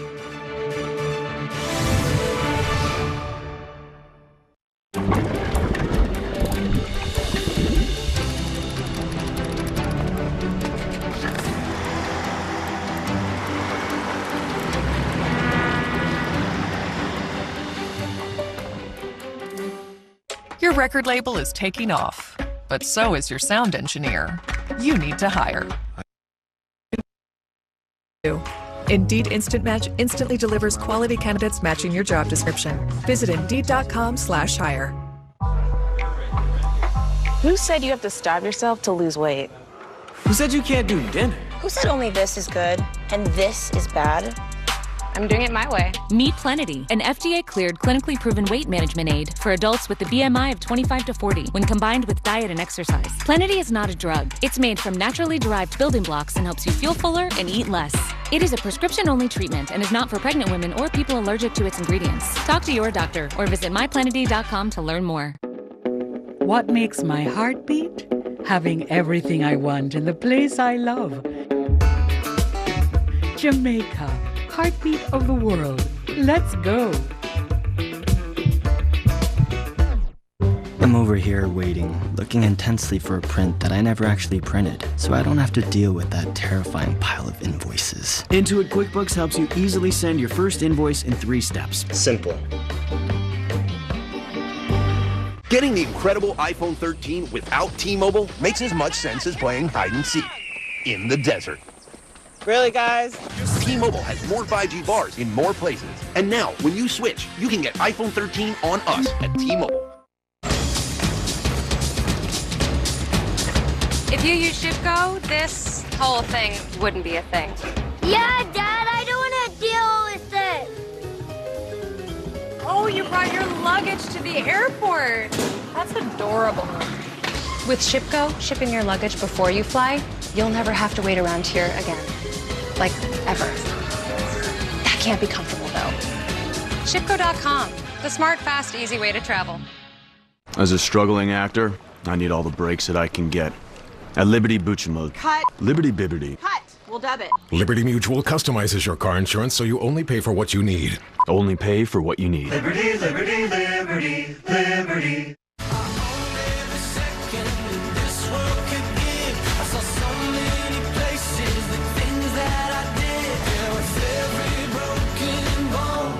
I swear I lived. 1, 2, 3, 4, 5, 6. It was almost never about food. I think it was about Tony learning how to be a better person. He meant so much to so many people.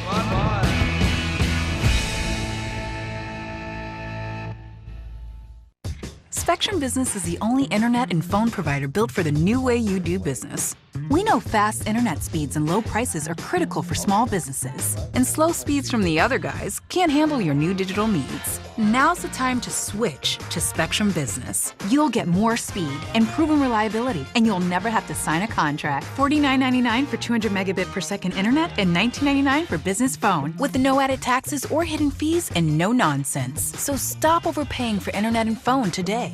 You could cut your bill in half when you switch to Spectrum Business, and we'll prove it. Grab your bill, visit spectrum.com/business calculator and see how much you'll save when you switch. Or give us a call and we'll calculate your savings for you. Plus, you'll get fast speeds and over 99.9% network reliability. $49.99 for 200 megabit per second internet and $19.99 for business phone. Call 877-899-2522 today and start saving with Spectrum Business. Stanley Tucci, Searching for Italy. New season premieres March 13th on CNN. All right, the breaking news, a Russian missile attack on a government building in the city of Kharkiv. This is the second largest city in Ukraine. We are now getting word that at least 10 people have been killed, 35 injured in this attack. This is in Freedom Square. This is the middle of this bustling city. You can see the destruction that the Russians have wrought there. And this comes as the Russians make ever more gains in the country as a whole, now controlling all the areas in red. And there is new breaking news this morning. Word that what we saw in Kharkiv might be something we see again in other places as well. CNN Chief National Security Correspondent Jim Sciutto, who is on the ground in Lviv with this reporting. Jim, what have you learned? John, in the latest U.S. intelligence assessments, this is frankly a sobering warning for the 40 million people of Ukraine. And that is the U.S. assessment that as Russia has suffered setbacks and delays to its original blitzkrieg, rapid fire invasion, that they will use, those Russian forces will use more devastating, more powerful weapons. That's a concerning point, given the weapons that we've seen rolling into this country, things ranging from the thermobaric system, which is basically a turbocharged long-distance flamethrower, the only way I could describe it, to the suspected presence of cluster munitions, as well as other weapon systems designed, frankly, to kill people, right? To kill people, lots of people, and very quickly. It is also the U.S. assessment that President Putin and the commanders under him will become less hesitant to, and maybe really the better phrasing is more willing to commit collateral damage. What does that mean? That means kill civilians. And that means, therefore, more direct targeting of non-military targets, frankly, civilian targets, inside urban centers. And that's why that video that you just played there, John, is indicative of that, to see an administrative building. It's not a military target, an administrative building in the middle of Kharkiv, a city of more than 1 million people, struck with a high-power weapon that has now, we know, killed 10 people, a sign of what Russia is willing to do. It's concerning, right? Because they have a tremendous amount of firepower around, particularly these urban centers. And the U.S. view is we'll see more of this, frankly, in the coming days. Yeah, not a bug. This may be a feature. That horrifying video we just saw there might be a feature of the Russian attack in the coming hours and days. And Jim, what does this mean as we see this 40-mile-long convoy of material military vehicles moving ever closer to Kyiv? You can see the convoy here. Only about a 40-mile gap, not 40, about 20-mile gap separates the end of the convoy from the city center in Kyiv. Could what happened in Kharkiv happen in Kyiv? Absolutely. In fact, that's the U.S. understanding of the Russian plan. It has been the U.S. assessment of the Russian plan for some time. We've been reporting it for weeks, that the plan would be, as you assault in the east, you also come down from the north and surround the city Kyiv to do a decapitation operation. And to surround a city of millions of people, you need a lot of forces and firepower. And what's truly remarkable about this, John, is we're seeing it play out before our eyes. You don't need to be an intelligence analyst to see it, right? You could call up on the internet to publicly available satellite images and see that 17 to 40-mile long convoy. I know there have been different estimates of it, wheeling its way down towards the capital in slow motion here. Another piece, John, that's being talked about a lot is what is Putin's state of mind and so on. But one thing that's clear and consistent is that Putin is willing to use these weapon systems, and that does not require guesswork because he's done it before. The playbook, if you go back to Chechnya, for instance, 20 years ago, was to level a city, the city of Grozny, with weapons like the ones we're seeing roll across the border here. No concern. So for civilian life, no hesitation. And that's the concern, that we haven't seen the worst of it yet. And more importantly, that the people of Ukraine haven't seen the worst of it yet. Look, targeting civilians, whether it's a rational choice or irrational choice, it's an evil choice. The outcome is the same either way. Jim Sciutto in Lviv, thank you very much for this reporting. We'll check in back with you in a little bit. Fighting in Ukraine has pushed more than 500,000 people to flee to neighboring countries, and the number is rising exponentially hour after hour, according to the United Nations. At a train station in Poland, this one here, 20 minutes from the border, there are large crowds that have arrived from Kyiv seeking shelter, trying to figure out what to do next. Nearly 400,000 Ukrainians have already fled to Poland. Border guards say that they've seen 24,000 cross into Poland so far just today. And joining us now, pardon me, is the Polish ambassador to the U.S., Marek Magierowski. Sir, I appreciate you being with us. And thank you very much for having me. Of course, I just want to get your, as we hear these new numbers from this strike in Kharkiv, is Putin a war criminal? Yes, he is definitely. And I hope and I'm confident that all those war criminals will end up in the International Criminal Court in The Hague, and pretty soon. We have just seen evidence of a war crime, another one, committed by the Russian troops in Ukraine. They are using cluster munitions, they are shelling residential areas in various cities indiscriminately. What else do we need to see in order to understand what is going on right now in Ukraine? What do Western allies, European allies need to do to stop this? We have to arm Ukraine, and this is what we are doing right now. Also, other NATO allies, all allied countries. And this is incredible, really, to what extent Mr. Putin has achieved what we have been struggling to accomplish for so many years. He has resuscitated the European Union.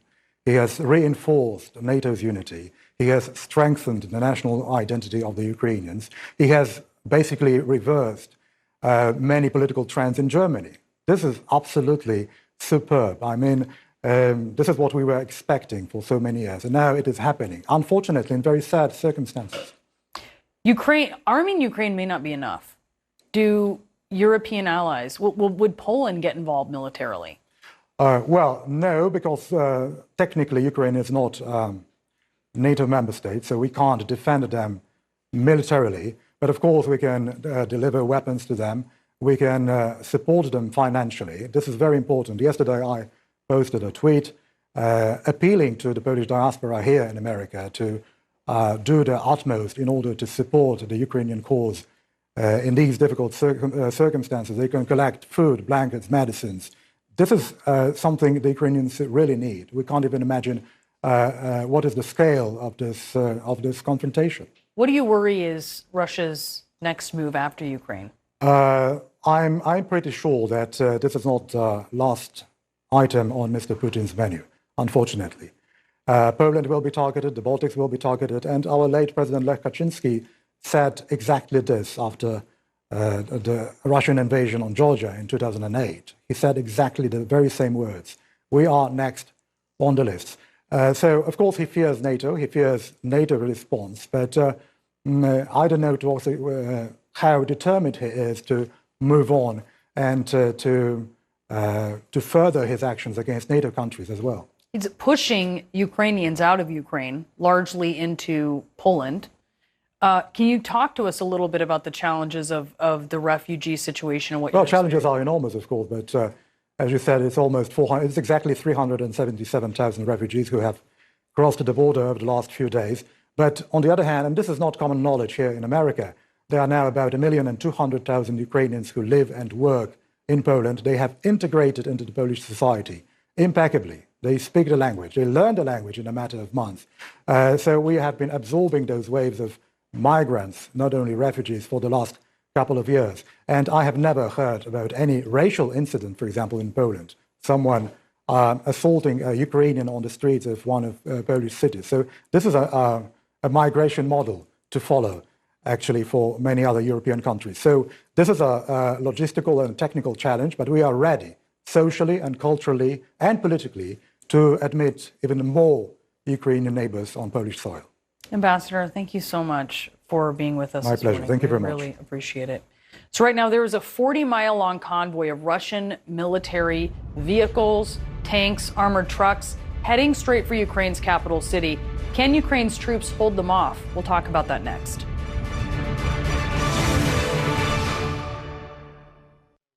Arby's, 2 for $6 every day.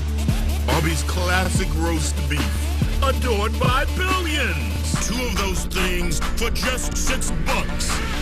Arby's, we have the meat. Baby got back.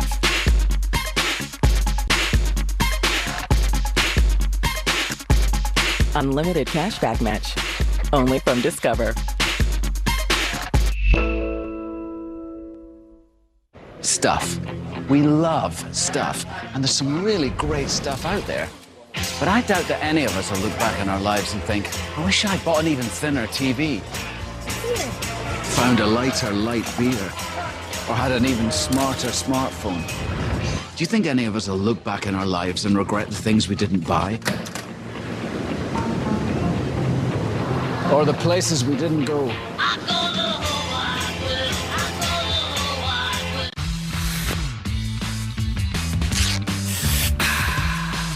Three times the electrolytes and half the sugar. Pedialyte powder packs. Feel better fast. I'm constantly nodding because I know everything about furniture. But with the business side, I'm feeling a little lost. QuickBooks can help. An easy way to get paid, pay your staff, and know where your business stands. New business, no problem. Success starts with Intuit QuickBooks. With my hectic life, you'd think retirement would be the last thing on my mind. Thankfully, Voya provides comprehensive solutions and shows me how to get the most out of my workplace benefits. Voya helps me feel like I got it all under control. Voya. Well planned, well invested, well protected. It's hard to believe that Mint Mobile can be good at just $15 a month. So, as Mint's new owner, I brought in one of our first and oldest customers, Wasim McNaby. Welcome to Mint, Ryan. So you've had Mint for years. Any issues? No, the service has been great. And under my ownership, it's going to get even better. How? No idea. Still $15 a month, though, right? Yep. How about Taco Wednesday? Nobody's done that before. Hiring is step one when it comes to our growth. We can't open a new shop or a new location without the right people in place. I couldn't keep up until I found ZipRecruiter.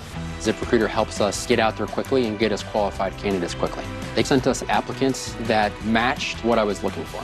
I've hired for every role, entry-level technicians, service advisors, store managers. ZipRecruiter helps me find all the right people, even the most difficult jobs to fill. ZipRecruiter, rated the #1 hiring site. Try it for free at ZipRecruiter.com/choice. A trusted television journalist with over 50 years experience in politics and world events. And now he's streaming.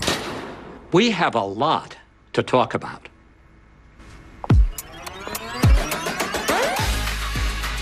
After a car crash, the big insurance companies you see advertising on TV, they may try to downplay your case and might say it's only a fender bender or it's just a herniated disc. I worry that some law firms fall for this BS. Not us. We put ourselves in your shoes and ask, what would it be like to be in your pain for the rest of our lives? $1 million wouldn't be enough for me. There's only one Morgan & Morgan. ForThePeople.com. Dental bills can take a big bite out of your budget, especially if you're retired. Affordable dental insurance from Physicians Mutual Insurance Company can help pay for over 350 covered procedures, like cleanings, fillings, crowns, even dentures. There are no deductibles, no annual maximum, and you can see any dentist you like. To learn more, go to dentalnow.com for all the details. Get your free information kit today. Physicians Mutual, Physicians Mutual. He meant so much to so many people.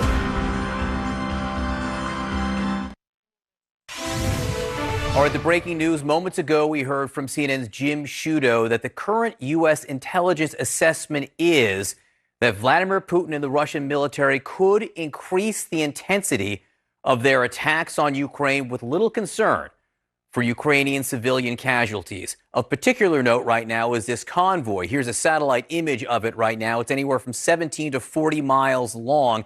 It's moving ever closer to the Ukrainian capital of Kyiv. Back with us, CNN military analyst and former Army commanding general for Europe and the 7th Army, Lieutenant General Mark Hertling. Mark, when you see this convoy, and you can show us where it is on the map, what are your concerns with it? Well, first of all, John, it is a long convoy. It is a resupply convoy. They have military kinetic equipment. When I'm talking about that, tanks, BMPs, air defense systems, and other kind of killing machines within that resupply convoy to protect it. So what is concerning about it is we're focused on that. And everyone is telling me, why don't we just send in airplanes? Why don't we send in helicopters to destroy that? Yeah, if I'm the Ukrainian commander, I'm saying, you got any of those for me? Because I'm not sure I can use the limited number of aircraft to strike a resupply convoy right now, especially one that has air defense systems within the convoy proper.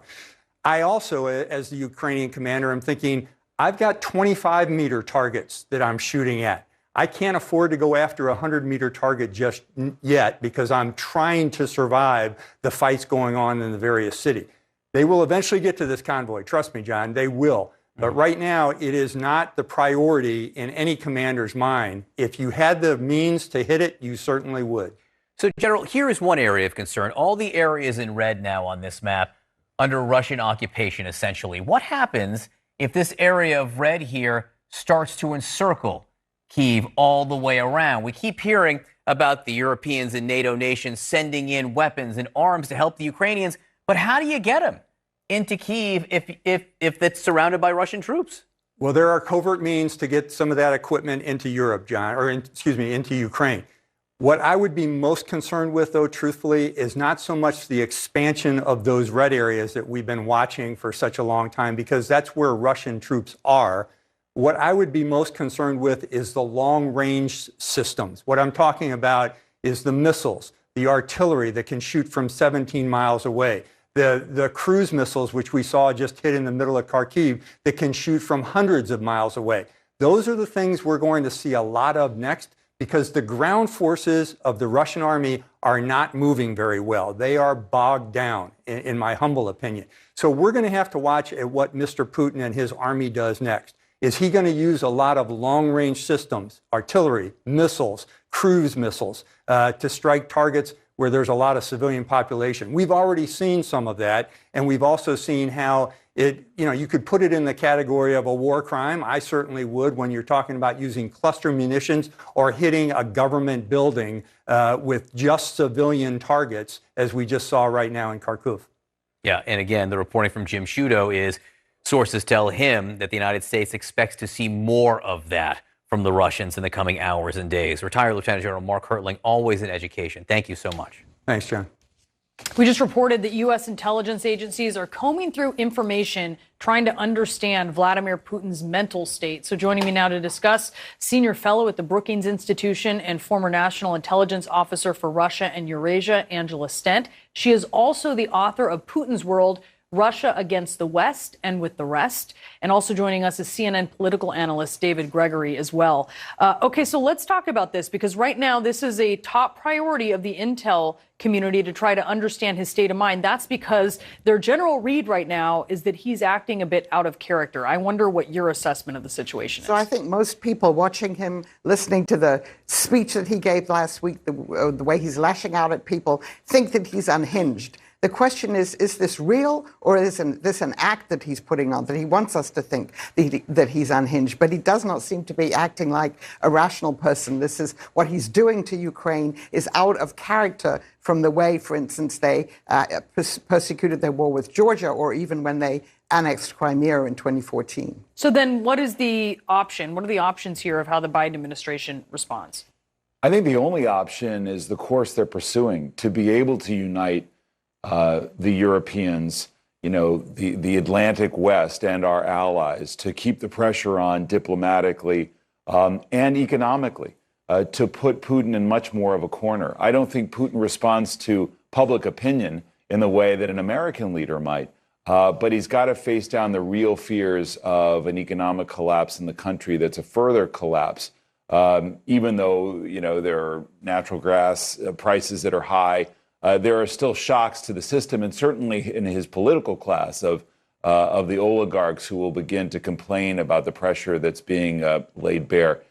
What's interesting, if you go back, and everyone should read Angela's book, as I did this summer, Putin's World, to get a sense of his mindset, but there are differences in how he's approaching this, because heretofore, during the Bush administration, during the Obama administration, I think he had a sense that he could make these moves and the West really wouldn't do much, because they wouldn't lay it on the line to fight for these parts of Ukraine or the former Soviet republics. So now it's sort of a rude awakening for Vladimir Putin for how the West is responding. They seem to be fed up. But also there has been some embarrassment of the Russian military, at least until now. And I wonder, these might be new circumstances for him to deal with. How do you think that he'll respond? Well, I mean, if he knows how, that the military hasn't performed as well as it should have, then I think that would be a problem for him. We have to be wary about this business of putting him in a corner. I was rereading last night his autobiographical interview 22 years ago when he became president. He recounts growing up in his apartment in Leningrad, and there were lots of rats there. And one day he cornered a big rat, thinking he could get rid of it, and the rat attacked him. And in that interview, he says, the lesson I learned is you should never let yourself get cornered. You have to attack first. And this is something that he's talked about since then. So I think, obviously, we have to have all these sanctions. We're doing the right thing there, but we just don't know. And it comes back to the question of his mental state, how he's going to react to that, and whether he's going to unleash more terrible things in Ukraine. And every evidence is that he will do that. I mean, Jim Sciutto was talking about the war on Chechnya and how he has, in the name of fighting terrorism, when that was more fashionable in the world, use that as a pretext to go after anybody. It does seem a desperate Putin is a more dangerous Putin. That's certainly a big enough question mark that it can change the calculus here. And this is a fine line for the Biden administration. You want to slap all those sanctions on him and the people around him, but you don't want to push him. Again, they are on a higher state of nuclear alert now, and we do have to be very conscious of that. What's the effect on the State of the Union? Well, I think, look, any president has a rare opportunity to speak to a big audience during a State of the Union. And this is a real opportunity for the president to try to explain where Ukraine is, what's going on there, why it matters, why Russia today in 2022 is a real threat to our interests. He has an opportunity, because it's who he is, to say, look, our Western allies matter. We had a president who basically told us that our friends don't matter and that it was all about China, but that Russia presents a real threat, that if you go to the gas pump and you pay more, if your food costs more, it's because of what he's doing, as David Frum was saying earlier. So there's an opportunity and really an imperative to take the American people to school, to explain why we're taking this stand, to explain why the preservation and democracy in Europe matters. And to be very clear, it doesn't mean that we are going to send American fighting men and women to fight and die. We have allies who will stand shoulder to shoulder with, who will lead this fight, but that we have to stand up for these principles and keep the pressure on, and that there should be a constituency for this. This is not a far-off land where we're not interconnected. If ever there were an opportunity, it may be this evening. He may be giving this address as there is a Russian onslaught, renewed aggression underway. Thank you so much, Angela and David. Really appreciate your insights here. Join Anderson Cooper and Jake Tapper with Wolf Blitzer, Don Lemon, Dana Bash, Abby Phillip, and Pamela Brown for President Joe Biden's first State of the Union address. The live coverage of this very important event is going to start tonight at 8 on CNN. So we just established communication with a reporter on the ground in Kharkiv, where we've seen this huge, devastating Russian air attack on a government building. Our Jim Sciutto calls this an escalation of attacks in civilian areas. We're live on the ground in Kharkiv right after this break.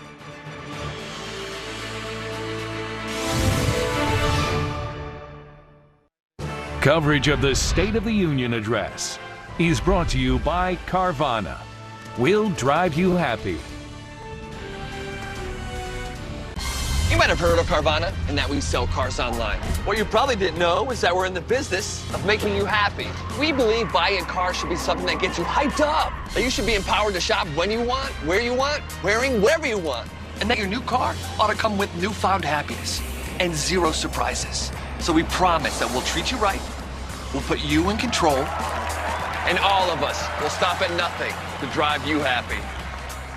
We'll drive you happy at Carvana.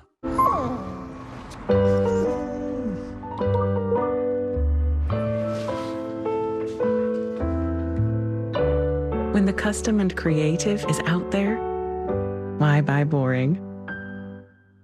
And it's easy to get a quote at libertymutual.com, so you only pay for what you need. Isn't that right, Limu? Limu? Sorry, one sec. Oh, boy. Only pay for what you need. Liberty, liberty, liberty, liberty. Wow, we're crunching tons of polygons here. What's going on? Where's Regina? Hi, I'm LaDonna. I invest in Invesco QQQ, a fund that gives me access to NASDAQ 100 innovations like real-time CGI. Okay. Yeah, oh, don't worry, I got it. Become an agent of innovation with Invesco QQQ. Before investing, carefully read and consider fund investment objectives, risks, charges, and expenses, and more in the prospectus at Invesco.com. What makes my heart beat? Having everything I want in the place I love. Jamaica, heartbeat of the world. Let's go. With the timeless protection of ADT, it's safe to say... Hey, Google, unlock the front door. With ADT and the new battery-powered Google Nest doorbell, your front door is safer and smarter. Join the millions of people who choose ADT to help keep them safe. Okay, look, we got time for one play. Let's do this. Coach, I got this. I watch tons of live sports on Sling TV. Hook shot from half court. They won't see that coming. Turtles on three! Sling has live sports, news, and entertainment. It's the best of live TV for just $35 a month. Be confident you're getting the best of live TV. maybe too confident. Try it free. Sling. Busted? Original Gorilla Glue, of course. Works indoor, works outdoor. It's weatherproof, it's waterproof. It's versatile and incredibly strong for the toughest jobs on planet Earth. Age before beauty? Why not both? Visibly diminish wrinkled skin in just 2 days. Crate Corrector Lotion, only from Gold Bond. Champion your skin. Here's to the finer things and the diner things.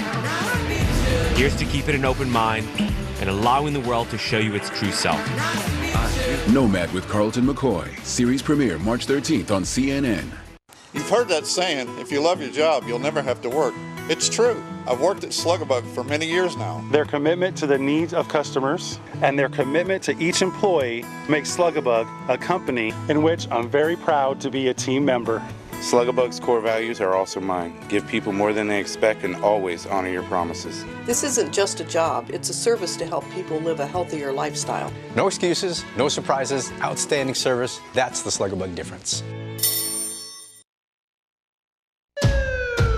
911, what's your emergency? I got this. The characters of 911 are on USA. Oh my God.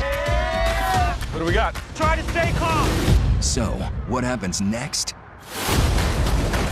Make way, LAFD. Visors down, let's go. Buckle up, Buttercup. 911, Wednesdays at 7 on USA. I'm Clarissa Ward in Kiev, and this is CNN. Russia is facing a financial meltdown this morning, set off by escalating Western sanctions over Ukraine. The ruble tumbling to under a penny and still falling. The Moscow Stock Exchange closed all day yesterday and again today. International diplomatic editor Nick Robertson is live in Moscow, where the ramifications of these actions are very real, Nick.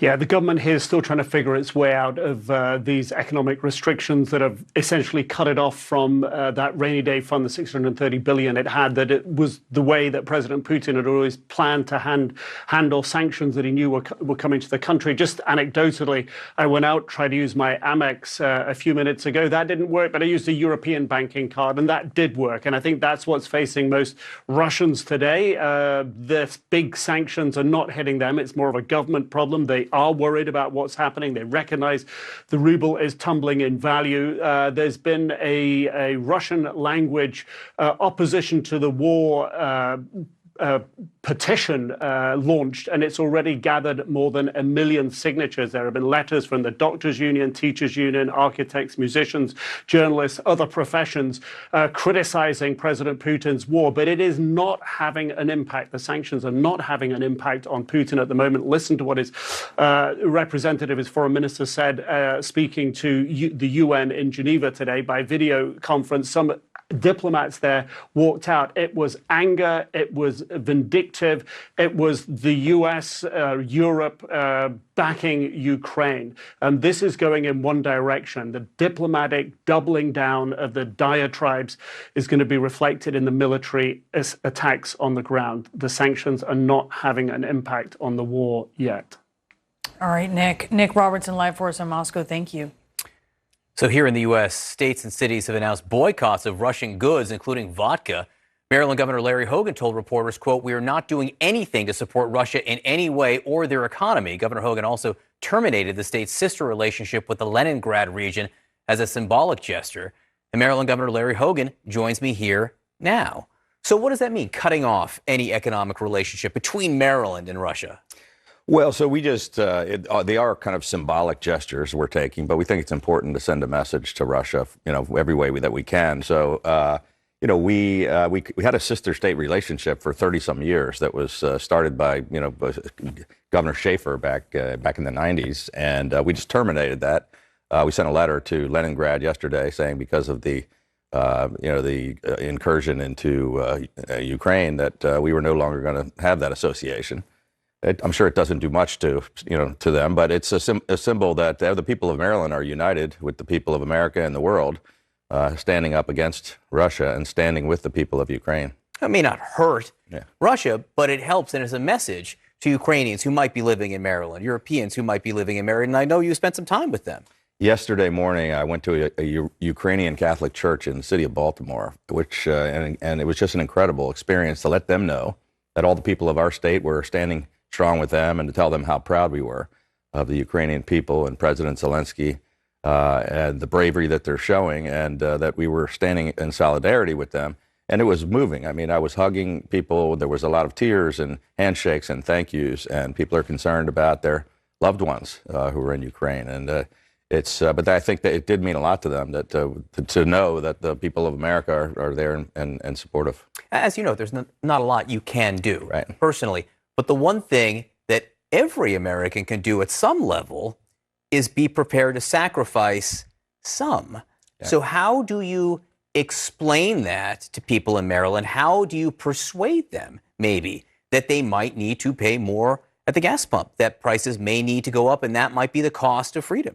You know, it's interesting. You know, we hadn't been talking about the importance of the region. We really hadn't been, average person wasn't focused on NATO or, you know, who was, trying to get membership in NATO. The average person was worried about, doing what they do every day, coming home from work and trying to figure out how to pay their bills. But the coverage of this and the kind of inspirational leadership of Zelensky, people are glued to their television sets. They're watching CNN all day.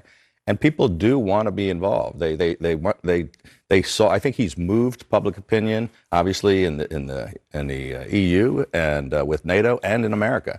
I think people are now realizing that fighting for freedom and democracy in any way that we can is important, and we haven't been talking about that for decades. Any way that we can, though? I mean, you're not suggesting that the United States should be more involved militarily? No, but I think we ought to take every action we possibly can with respect to sanctions, with respect to providing more military assistance and funding. We've got to back them up, but we shouldn't be sending American troops, and we couldn't get them there anyway. I mean, it's a crazy situation. I'm not sure we have the ability to do certain things right now because we waited too long. And we're not in a strong position. But I think we can do things that can crush Russia and Russia's economy and have them think that this was a big mistake on Putin's part. Maryland Governor Larry Hogan, it's nice to see you. Nice to see you in person. Sorry it's for this reason, but thank you for coming in this morning. Appreciate it. And CNN's breaking news coverage continues right now. This is CNN Breaking News. Good morning to our viewers here in the United States and around the world. It is Tuesday, March 1st. An act of undisguised terror. Ukraine's President Vladimir Zelensky reacting to the Russian cruise missile attack that destroyed a government building in Kharkiv's historic Freedom Square. This is the second largest city in Ukraine. And Ukrainian officials now say that at least 10 people were killed in this, 35 injured in that airstrike. They're expecting to find even more victims in the rubble as well. Just moments ago, an emotional Zelensky telling the European Parliament that Ukraine will not back down in the battle with Russia. We are fighting just for our land and for our freedom. Despite the fact that all large cities of our country are now blocked, nobody is going to enter and intervene with our freedom and country. And believe you me, every square of today, no matter what it's called, it's going to be called, as today, Freedom Square in every city of our country. Nobody's going to break us. We're strong. We're Ukrainians. Now, there is also grave concern this morning for Ukraine's capital, Kyiv. New satellite imagery showing a massive Russian military convoy that stretches for more than 40 miles, reaching the outskirts of the city. And this convoy appears to include armored vehicles, tanks, and also towed artillery. Meantime, Ukrainian citizens continue to resist the Russian forces. Video from one town shows residents, you can see them here, using their cars and their bodies to block this Russian advance of about 40 military vehicles. Those vehicles did eventually turn around. People in another town, you can see them putting up barricades and metal spikes on the ground to block an incoming Russian advance there. But the the Russians still are advancing around the country. There is a map that we've seen all morning long showing all the areas essentially under Russian control. It has prompted an exodus. You can see about 500,000 people have left Ukraine already, going over the border to neighboring countries, the most heading over into Poland, and we do expect this number to increase. With us now is Alexei Sorokin, political editor and COO of the Kyiv Independent. Thank you so much for being with us. I know that you just left Kharkiv. What can you tell us about this missile strike there? Well, the missile strike is clearly, as the president said, a terrorist attack. There was zero military infrastructure in the neighborhood. The only government building was basically the regional administration. And this is absolutely shocking to every Kharkiv resident. What does this tell? I mean, put this into context, if you would, Alexei, this area, this space, and how often people might walk by this. Well, it's Kharkiv's Times Square. It's the center of the city. Obviously, it used to be packed with people before the war, and now it's all in ruins. This was a landmark for Kharkiv, and I think that's when the war hits you, when you see something so important being turned into rubbish. It's something you've been by so many days without a thought, seeing it destroyed like that.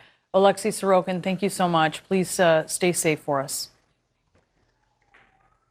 All right, you can see here on this map now all the areas in red. These are areas essentially under Russian control at this point. And one area of major concern now is near Kyiv, where you see this convoy, 17 to 40 miles long, of Russian military vehicles moving ever closer to the city. Just a small gap, maybe 20 miles now, separates the end of that convoy from the downtown.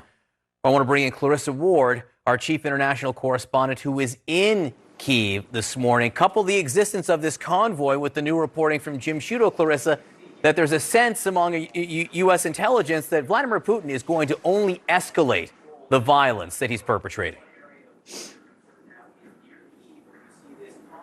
Yeah, that's right, John. And I think there's a sort of grim sense here in the capital as that convoy bears down on Kyiv, and with the knowledge of what's happening in Kharkiv today, and with a huge uptick in civilian infrastructure being targeted and civilians being killed, there is a growing sense of dread that things could get much, much uglier here in the capital. What's extraordinary to see, though, John, and this is what we've seen on the streets, is that people are extraordinarily courageous and defiant. They are not just lining up to get groceries, but also lining up to volunteer and be involved in any small way that they can to be part of the resistance. I talked to one man who was volunteering to help build sandbags or put together sandbags for defensive positions. And I said to him, are you concerned about the situation? He said, you know what? I'm a retiree. I've had a long life.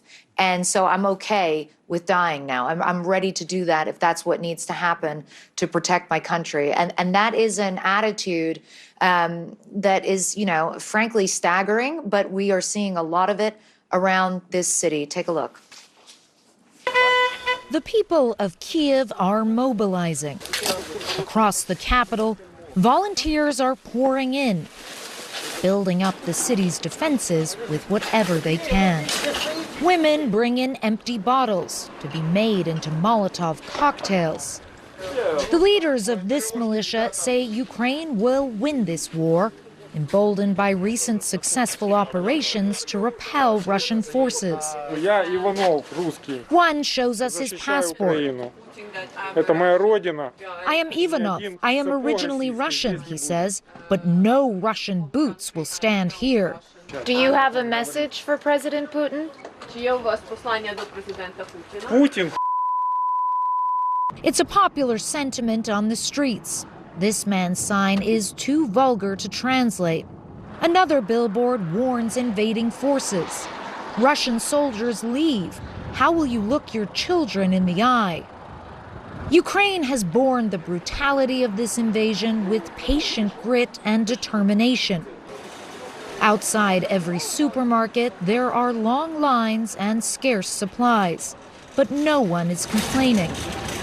It's amazing to see the optimism of people here. They've been waiting in this line for about 40 minutes to get into the supermarket, but still they're saying everything's going to be okay.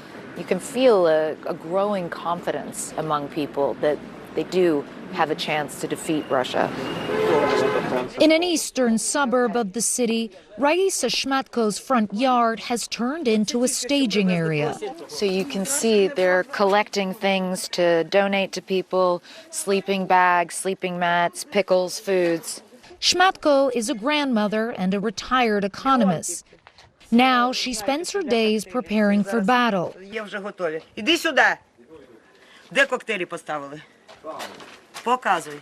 Okay. This is where they make the Molotov cocktails? She says she's going to show us them now. These are the only weapons she has, but she says she's ready to fight. Let those Russian shits come here, she says. We are ready to greet them. How did you learn how to make Molotov cocktails? Google helped, she tells me. You Googled it. Of course, she says. If Russian forces push into the capital here in Kiev, what will you do? We will beat them. They won't come, she tells us. I believe in our Ukraine. I believe in Ukrainian people. Moments later, she's off. Russian forces are still moving forward. And there is much work to be done.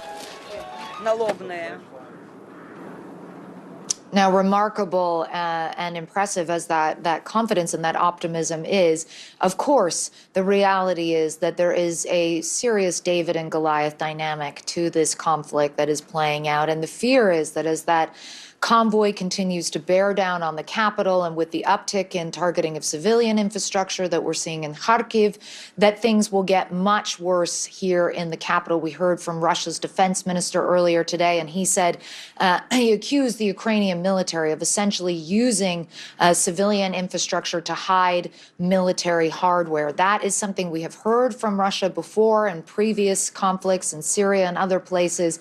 And unfortunately, it's usually a precursor to increased targeting of civilian areas. So while people are defiant, there is still a sense of dread, as I said before, John, that things could be getting much, much worse soon. Heroic defiance there. And that woman you spoke to, she's not hiding any Ukrainian military equipment. Clarissa Ward, thank you so much for that report.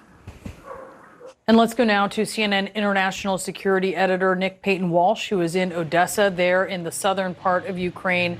Nick, what can you tell us? What are you seeing there? Yeah, I mean, this is the third largest city in Ukraine, very much braced for the absolute worst. We were out with people today preparing food for the military, seeing civilians contributing towards the defences here. Essentially, what's got this town deeply on edge is about 30 minutes drive up the road. There have been intense clashes and some shelling. And I think that has many concern that the progress we're seeing the Russian military slowly and brutally making along the Black Sea coast is essentially routed towards this strategic port city. You can't control Ukraine or Ukraine's economy unless you hold here. It's a Russian-speaking town, driven with snow at the moment, but essentially paralyzed in its center by a series of blockades awaiting any potential Russian amphibious invasion, for which they have, frankly, been deeply on edge for weeks. To the east of where I'm standing, in a town called Kherson, which we were in about 4 days ago, there are videos that appear to show, and I spoke to a resident that confirmed this, Russian troops now walking in the streets of that town. It was always a debate, frankly, we were having with locals there as to whether Russian military would feel they needed to come into the population centre. They were fighting for the bridge strategic to the town's east, and essentially it seemed to have won that fight. But it appears they have moved in now. I was told 100 Russian troops were seen walking around the streets, and there were reports that they may be detaining local males as well. That is chilling, because when these towns begin to fall into Russian hands, I think perhaps naive hope may have been that Russia's goal was simply to hold them allow civilian life to continue and then pursue their broader strategic goals. But down somewhere like Kherson, it does appear they want to move in, they want their presence to be felt. And so that has a city like here where we've seen everybody, frankly, deeply distressed about what may come, even more concerned. One image I've been seeing passed around here, Odessa has a very beautiful opera house in its centre. The last time it saw fortifications like allow around it was in 1941, and that was when the Soviets here defended it against a Nazi aggression, the Nazis trying to move in during then. And the historical parallel has many young here, well, one man in tears, but many deeply concerned about the violence ahead of them, and shocked also too that these roles can somehow tragically, awfully, hideously be reversed. Just really quickly, Nick, you said they're detaining males? That is what I heard from a resident of the town, and we're not in Kherson. It was one of the concerns that intelligence officials in the West put out beforehand, that this may be something which could occur. I'm not suggesting it's occurring on a widespread level, and people have seen resistance from locals too against Russian forces when they move in. But a resident we spoke to there, and that does appear to also be something we've seen on some elements of social media too. There are concerns that may be occurring inside of Kherson, and what that may mean broadly for the Russian presence in towns as time goes by. All right, Nick, we know you'll keep an eye on that. Really appreciate the report from Odessa. And joining us now is retired General George Jalwin. He is the former NATO Supreme Allied Commander and former Commander-in-Chief of the U.S. European Command. General, thank you so much for being with us. I first want to ask you about what is ahead and what is next, which is a very scary prospect, because as our Jim Sciutto is reporting, U.S. officials seem to think that Russia is ready to open up with heavier firepower and to start taking out civilians. I think he's right. What is happening now, I think Putin is getting ready to really bring in heavy firepower, air, tanks, artillery for the capital. And he's trying that long convoy, you see, is positioning to do some of that. So I would hope that the Ukrainians, who have done a very good job of slowing down the Russian movement, really tries to attack that column and knock out every 10th vehicle. That will slow it down tremendously as it moves toward Kiev. So I would hope that his use of heavy firepower, if you look what the Russians did against the Germans in Berlin, they lined up hundreds of artillery pieces as they put the siege up of Berlin and just pulverized the city. I hope that's not going to happen. The Ukrainians are doing a great job in trying to slow it down. It's a textbook example of urban warfare, and they're doing it very well. What is that, look, to the uninitiated, what is that going to look like if it proceeds as you fear it will? It will be very difficult. It will be. Kyiv is a beautiful city. It is, to me, one of the beautiful cities of Europe, and I'm afraid what's going to look like after this. And I think we should do all we can, not just talk a good game, but how do you get them to really get the support they need?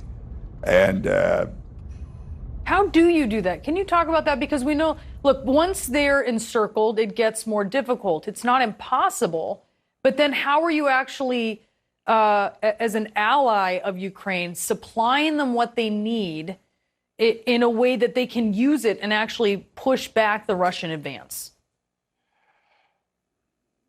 We have to do a lot more than just provide them arms. What we have to do is we need to get some way to get them to influence deeper into how the Russians are coming at them. They have to be able to strike this convoy. They have to be able to have, and I wanted to put like a no-fly zone, but an air cap. If they don't like no-fly zone, put an air cap that can give them some protection from the strikes that will come in. How do you do that if you're not willing to defend the no-fly zone? I mean, I know you have experience, obviously, with this, but not with a nuclear country like Russia. Well, the last thing the Russians want to do is use nukes. That would be devastating for them. And You sure? He keeps talking about it. He's alerted them, but I don't think his crazy, but it's not that crazy. I think it will be. I won't call it a Hail Mary for him to try to use, but I think what we got to concentrate on is this heavy firepower that's coming, not nuclear, but conventional firepower that's going to come at them. And I think it's going to have air come in with them. And they're not going to care about the beautiful onion domes of Kyiv. Yes, not certainly like you do, sir. I Sure. know. General, I really appreciate it. I know it's difficult even to imagine about maybe what lies ahead here. General George Jalwin, the former NATO Allied Supreme Commander, we appreciate you. Thank you very much. So an alarming timeline for when Ukrainian cities could fall to Russia. That was part of the assessment given to lawmakers in a classified briefing on the Russian invasion. Joining me now is Senator Dick Durbin of Illinois, chair of the Senate Judiciary Committee. Senator Durbin, just in the last few minutes, we got word that the city of Kherson, our Nick Payton-Walsh is reporting, now appears to be under Russian control. You were part of this classified briefing. I don't want you to reveal any state secrets here, but so many of the lawmakers we heard from left that briefing far more concerned than when they went in. Why? What did you hear generally that was of such concern? It was a clear-eyed analysis of the situation. The Ukrainians will not be outmatched in courage. We know that. But they will be outmatched in terms of weaponry and the firepower of Russian troops that are coming into the area. We and many members of NATO are helping, and we should. This is a critical moment in the battle. But the bottom line is, when you've amassed this kind of troop movement from the borders into Ukraine, it is an overwhelming situation. The courage of the Ukrainians is keeping their hopes alive, and we've got to stand with them as much as possible. What did you hear about Vladimir Putin's mental state? Because there's new reporting this morning. That, too, is an area of concern. That's been raised by many people. He seems to have isolated himself in terms of the decision process. The displays we've seen on television don't give any hope that there are people around him counseling patients or thoughts that might be in a positive vein. But keep in mind, we are not coming to this situation without the unity of NATO. To think at this moment in time that non-NATO countries in Europe like Sweden and Finland are stepping up and saying they're joining us in stopping Putin's aggression. To think that Switzerland, a traditionally neutral country in all of the wars, has come out in strong favor of the United States and NATO initiative. Even Japan. And I will tell you this, what we were briefed on last night suggested that the people of Russia are going to feel this almost immediately in their own economy. The sanctions which we are imposing are serious, and they're going to really stop the Russian economy from moving forward, and people will feel it on the ground. If Putin is at all concerned about reaction across Russia, they're going to start asking a question of why in the world their country is invading an innocent, neutral nation like Ukraine. Yeah, the question is, will it be enough to stop it before there are hundreds, if not thousands, of innocent deaths in Ukraine? Senator, I know you're pushing for temporary protected status for Ukrainians. What would that mean? 29,500 roughly Ukrainians are in the United States. They're on visitors visas, tourist visas, student visa, work visas, and those expire at a time certain. The president has the authority to extend those in what's called temporary protected status. We certainly don't want to push these visitors back into Ukraine at this moment in time. So I've joined a bipartisan letter to the president. I led it yesterday, asking him to give this TPS treatment for these Ukrainians who are here. Your day job, the other part of your day job, is as the chair of the Senate Judiciary Committee, which means you're in charge of the hearings for Supreme Court nominee Ketanji Brown Jackson. I heard Lindsey Graham yesterday say that he's not even sure he's going to meet with her, which was odd to me because he voted to confirm her to the Circuit Court of Appeals. How do you explain that change? You're asking me to explain Lindsey Graham. Well, he's my friend, and we've been allies on a lot of issues. I hope we will continue to be. I will appeal to him to listen to her presentation, Judge Jackson's presentation, and to keep an open mind on the subject. He's going to make his own decision. I saw April 9th as a date where you thought that you might be able to complete this. What's the timeline here? Well, we haven't established a firm timeline. We're waiting to receive the questionnaire from Judge Jackson back from the White House. It could be as soon as today, maybe even last night sent our way. But as soon as we receive that, we'll be able to talk about a tentative schedule. We're going to give every senator who wants access and meeting with Judge Jackson that opportunity. We're going to follow up on every request for documentation. She has issued 500 separate legal opinions. Her record is pretty well known, enough so that we confirmed her for the D.C. Circuit Court just a few months ago. Senator Durbin, Mr. Chairman, thank you for being with us this morning. I do appreciate it. It's good to be with you. We do have brand new CNN reporting that U.S. intelligence agencies have made evaluating Russian President Vladimir Putin's state of mind. They think that's now a top priority. We'll be right back.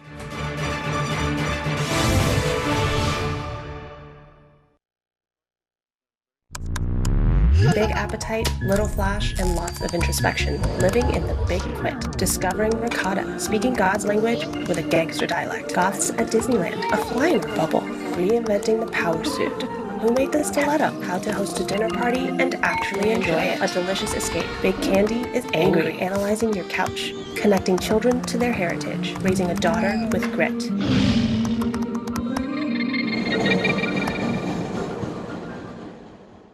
I'm finally gonna sell my car. She's finally gonna sell her car! 10th time's the charm. Was the buyer respectful? Was he nice? Well, we haggled over price. But I'm finally gonna sell my car. He backed out. Never deal with flaky buyers again. Vroom bought your car? Yeah, they really came through. Sell your car entirely online on vroom.com. Real cowboys get customized car insurance with Liberty Mutual, so we only pay for what we need. Hey, Tex. Did someone else get a turn? Yeah, hang on, I'm about to break my own record. Only pay for what you need. Liberty, liberty, liberty, liberty. You're a one-man stitchwork master, but your staffing plan needs to go up a size. You need to hire. I need Indeed. Indeed you do. Indeed Instant Match instantly delivers quality candidates matching your job description. Visit Indeed.com/hire. Hey there. No need to adjust your TV, or more likely your phone. You're watching a recycled commercial. See, at Mint Mobile, we're always looking for innovative ways to save our money so we can save you money. So instead of paying for a new commercial, we're reusing this old one. And that means we can afford to keep offering you premium wireless for just $15 a month. We only made one change. You probably didn't even notice. The housing market can be tricky. Offer deadline on Sherman Street. But don't worry. Redfin updates listings every 5 minutes, and you can take a same-day tour. So I'll see homes first. Yep. Check it out. Dibs! Dibs! Want to win? Choose Redfin. Introducing SimpliSafe's new wireless outdoor security camera.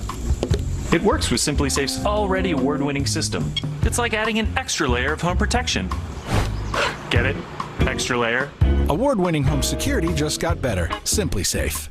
Discover bold dishes like Panera's Thai chicken soup and citrus Asian crunch salad, where sweet meets heat and zest meets fresh.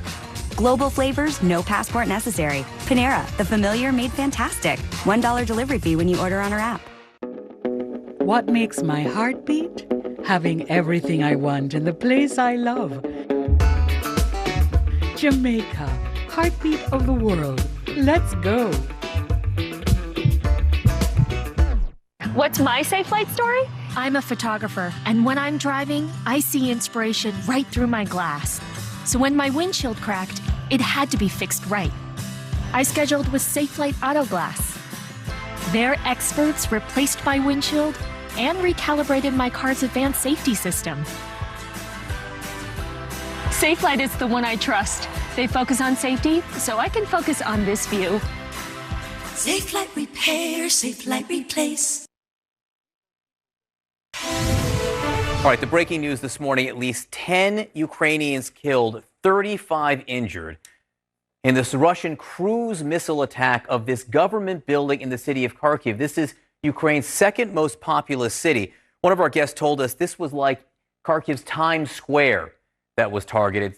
Clearly, civilians are dying here. And this comes as we're getting new CNN reporting that U.S. intelligence agencies are making the understanding of Russian President Vladimir Putin's state of mind a top priority. And they're trying to establish how it's affecting his handling of the crisis. That's according to two sources familiar with the effort. Joining me now is CNN senior global affairs analyst Bianca Golodryga. Bianca, look, we see the devastation in a civilian area there, and we hear that there's concern about Vladimir Putin's state of mind. I don't know whether he's acting what he thinks is rationally or irrationally there, but civilians are dying. Well, listen, on the one hand, Vladimir Putin has never shied away from military conflict that suited him, right? Whether it's in Chechnya, whether it was in Georgia, whether it's in Syria. But we've never seen him go quite this far. And his back really does appear to be against the wall with the whole world now unified, right, and uniting behind Ukraine. Clearly not at fault here. And you look at what's being relayed to Russians internally, they're still calling this a special military operation over here. So trying to assess what's going on inside Vladimir Putin's mind as things are happening in ways they've never happened and as quickly as they've happened over the past few days, whether it's the economy, whether it's how the war is not going as planned, right, and that Russians are meeting some resistance, does make people question what is going on in his mind. What's the next step? Is he going to double down, which it appears CNN reporting suggests he will, instead of backing away? There have been off-ramps provided for this man for many weeks, many months going into this. He chose not to take it. And so questioning where he has been mentally over the past 2 years during COVID, isolated by himself, just seeing that lengthy table with him and those that work with him and his administration, feet apart from each other. He is a man on his own. And the question is, he's also a man carrying, the nuclear codes. And what does he do with that? Is it just a threat? Let's hope it is. But I think he's crossed a Rubicon that even those that have followed him for a long time have never expected. The threats are already devastating. The threat of it is already, the results, I should say, are already devastating. No matter his state of mind, civilians are dying. And our reporting is it could happen in ever larger numbers as he intensifies this assault. You talked about doubling down. Literally, here, there's this 40-mile convoy approaching Kyiv. And from the capital of Kyiv, we saw the Ukrainian president, Vladimir Zelensky, addressing the European Parliament. And this was emotional. The translator seemed to get choked up as he was relaying the words of the Ukrainian leader. I mean, I was getting choked up, and this isn't the first translator. There was a German translator last week who got emotional as we heard yet another plea and speech from Zelensky. He has stepped up in ways many people never anticipated. Many people would have expected that he would have left the country. The United States apparently had offered him access to leave too, and he has stayed down, doubling there with his people and talking to Western countries, saying, not only do I need your help right now, but we need your recognition. We are you. And you saw how uncomfortable it is. You and I were talking about this off camera when they're sitting there in their suits in Brussels, watching all of this devastation unfold. Bianca Golodryga, we'll see you at the top of the hour. Actually, we won't today. Not this week. Not this week, but it's great seeing you here in person. Thank you so much. So this huge explosion in Ukraine's second largest city, hitting this government building, as we just reported, more than 10 people killed, at least 35 injured. Ukraine's President Zelensky claims that Vladimir Putin is guilty of war crimes. Our special coverage of the Russian invasion of Ukraine continues.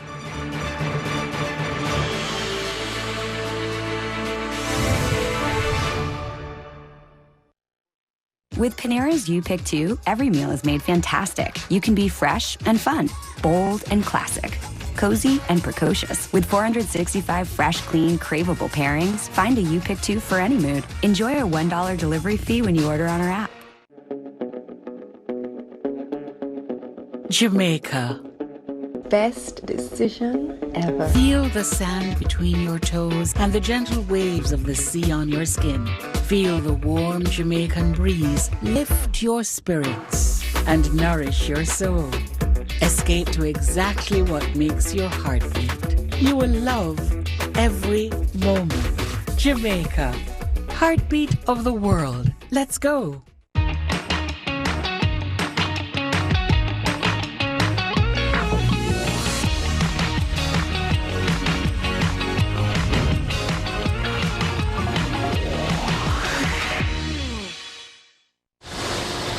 We have like 40 years of data.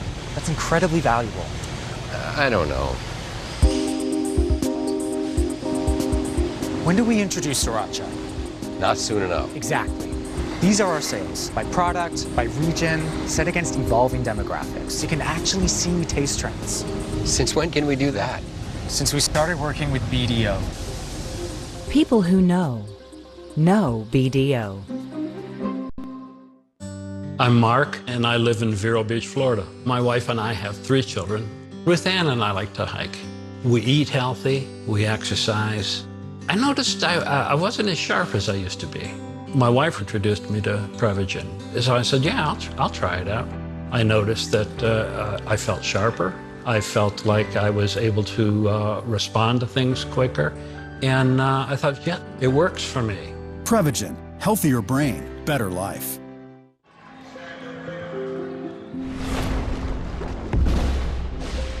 Energy is everywhere, even in a little seedling, which, when turned into fuel, can help power a plane.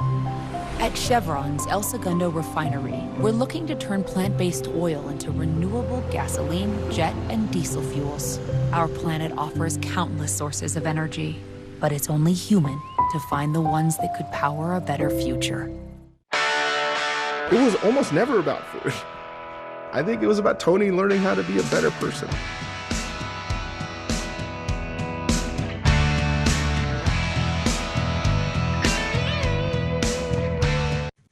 Because you know I'm all about that game, Bingo!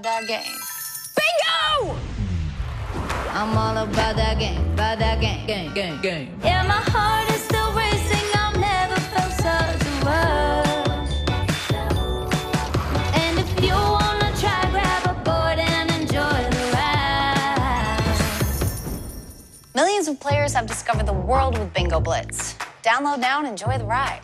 It's free. I'm all about that game. For asthma, there's Primatene Mist. When symptoms strike, your airways narrow and there's less breathing room. Primatene Mist is clinically shown to open airways quickly.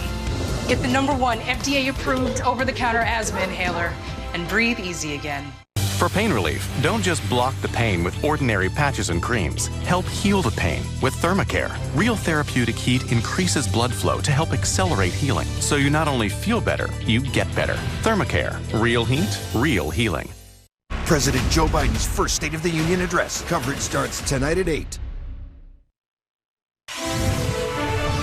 The International Criminal Court will open an investigation into Russia's invasion of Ukraine as rapidly as possible. That is according to a statement from ICC prosecutor Karim A.A. Khan.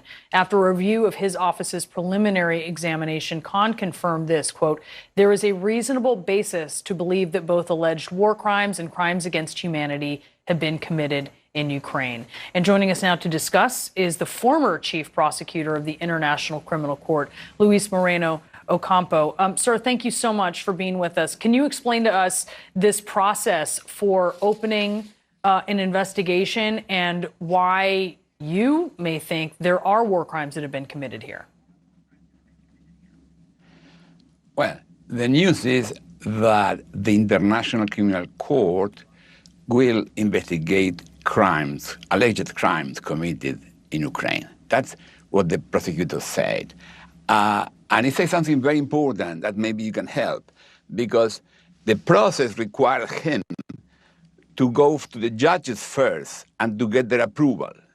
And he knows he could be weeks or months. So what he says is very important. He says state parties could help to expedite the process. How they can do it? A state, party of the statute, not U.S. U.S. is not a party, but they are all Europeans, all South American, many Africans, Australia, New Zealand, Japan. They can refer the situation and ask the prosecutor to do it. In this case, instantly, immediately, the investigation will start. And the bombing you showed today could be investigated today. So one important news is it's not just the prosecutor office who will deal with this. States could show support and transform wars in real support. You show European concerns. European countries, all of them are members of the International Criminal Court. They can expedite the investigation, referring the case to the prosecutor. It's a long process, and the second right? Point maybe, If Putin is, if this is were to proceed against Putin, it's a long process. What does he have to fear here? What should he fear? Well, in my time, Gaddafi was indicted in 3 months, so it could be shorter. The problem is you show this video bombing a building. The issue, that is not enough to prove a war crime. You should prove who did it, who ordered, what happened. So, one problem is to start the investigation, easy to get European state support, African state support, and referring state investigation start tomorrow. That's what the particular saying. In order to prove the war crimes, you need evidence. CNN is showing videos. People on the ground could film what happened, could film people doing these crimes, and send to the prosecutor office. In the past, in Libya, the office of the prosecutor took into consideration videos to indict the person. So it's not so long time. It depends on the evidence collected. It may also require someone who made that decision, this is where we are going to fire this missile, these coordinates. How do you prove that? Well, there are many things to do. It's who ordered this mission is very important. That's the point. There are 2 types of crimes here. War crimes or crimes against humanity means what's happening in the ground on this moment, plus aggression crime. Aggression crime, use a military force into a sovereign state, is easy. Putin decided. The problem, Security Council had to make a resolution first, and therefore will not happen. War crimes are happening probably, and could be proven. Yes, that's the job of the prosecutors, to have to collect the evidence and show this shelling, this bombing was ordered by these people knowing they would kill civilians. That's what should be proved. But imagine if CNN is showing this is the bombing and this is the commander XX who ordered it, and then you speak with him. That will increase enormously the preventative impact of this activity. So the point with the ICC, the International Criminal Court, could be not alone. We need state supporting, CNN support, people understanding how the law could be used to protect them. The eyeballs in the investigation may provide the protection as well. Luis Moreno Ocampo, thank you so much for being with us. Thank you for calling me. So moments ago, a journalist confronted British Prime Minister Boris Johnson over what she calls the potential for World War III. See what happened here as the Russian convoy is approaching the Ukrainian capital as we speak.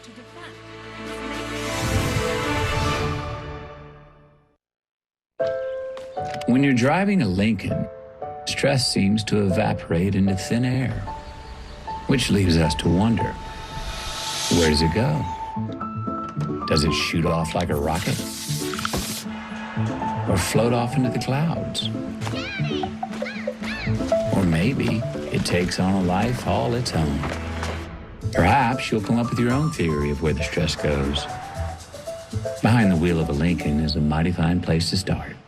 I'm rubbing the arms of my chair, admiring the craft and detail I've put into it. That way I try to convince myself that I'm in control of the business side of my business. Intuit QuickBooks makes it easy for you to get a complete view of your business, so you can sit back and relax. I may be close to retirement, but I'm as busy as ever. And thanks to Voya, I'm confident about my future. Voya provides guidance for the right investments. They make me feel like I've got it all under control. Voya, be confident to and through retirement. The Sleep Number 360 Smart Bed is on sale now. Why choose proven quality sleep from Sleep Number? Because the Sleep Number 360 Smart Bed is really smart. It senses your movement and automatically adjusts to help keep you both comfortable all night. It's also temperature balancing, so you stay cool. It's so smart, it knows exactly how long, how well, and when you slept. Sleep Number takes care of the science. All you have to do is sleep. And now, save up to $600 on select Sleep Number 360 smart beds, plus 0% interest for 36 months, only for a limited time. To learn more, go to sleepnumber.com. What makes my heart beat? Having everything I want in the place I love. Jamaica, heartbeat of the world. Let's go.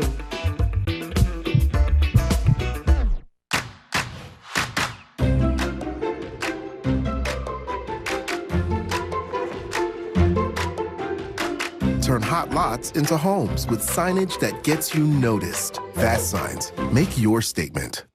Discover bold dishes like Panera's Thai chicken soup and citrus Asian crunch salad, where sweet meets heat and zest meets fresh.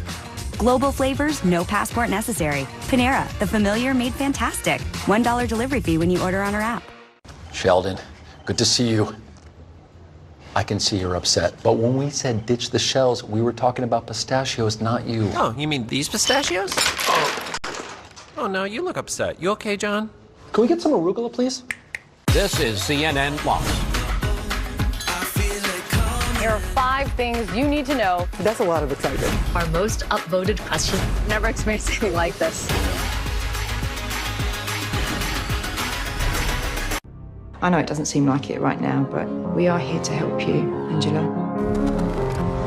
You think I'm crazy? Well, sometimes that's how the world is. Worst thing you can do is try to make sense of it. I want to be better. You okay? I'm okay.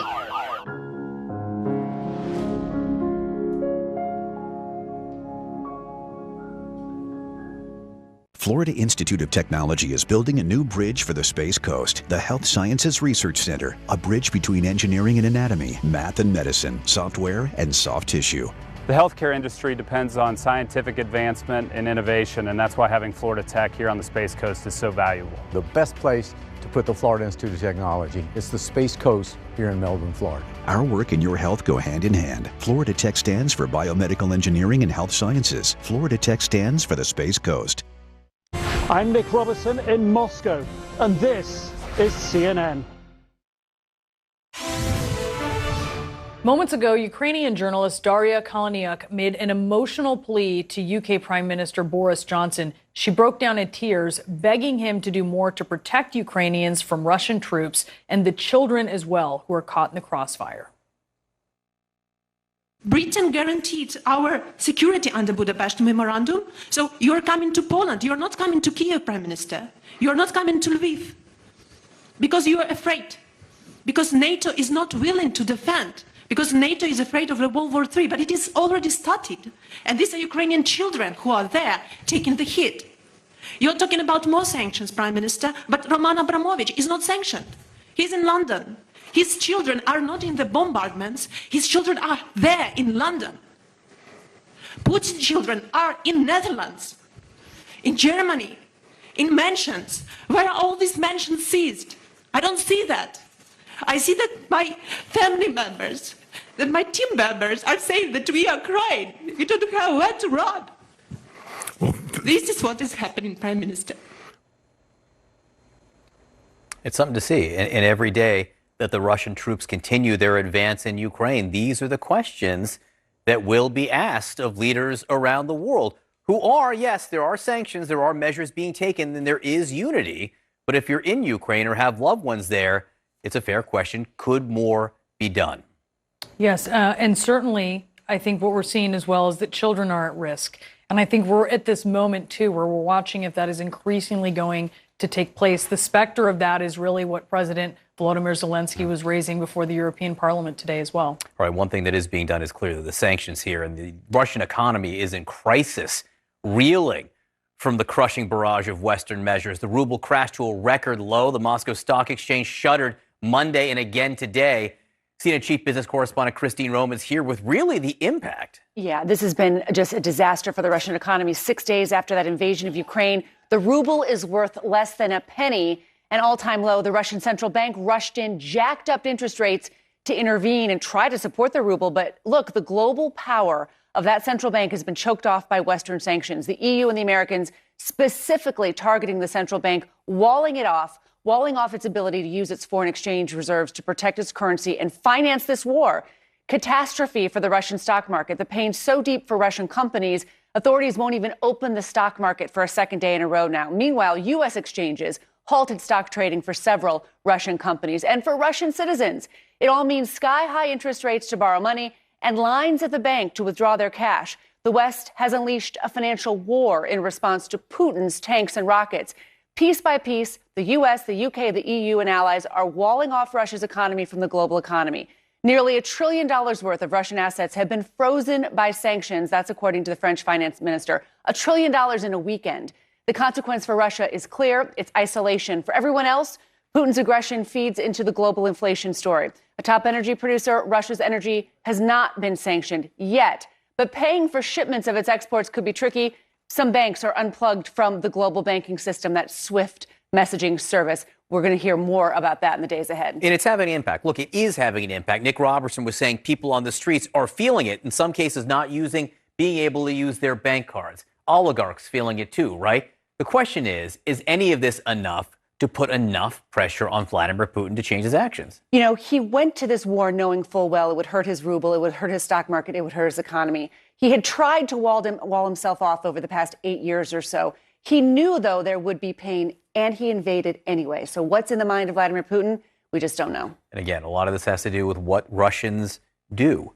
How does it change their view of Vladimir Putin and the risks that they're willing to take? Christine Romans, thank you very much. So the breaking news this morning, there is a Russian convoy 40 miles long approaching the Ukrainian capital of Kyiv. As CNN reports, the Russians are more willing to hit civilian areas and use even heavier firepower. We're live on the ground. Our special coverage continues right after this.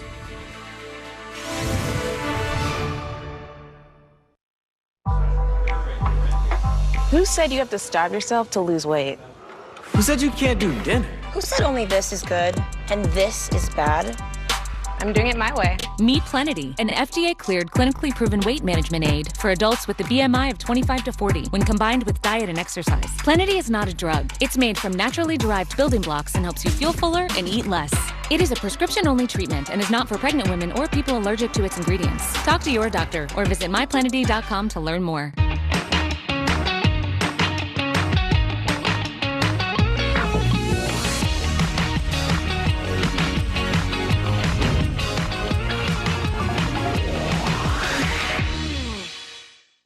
When America is tested, we find strength from within and power through the challenges. But it takes reliable, affordable energy, and we've got a choice on how we get it.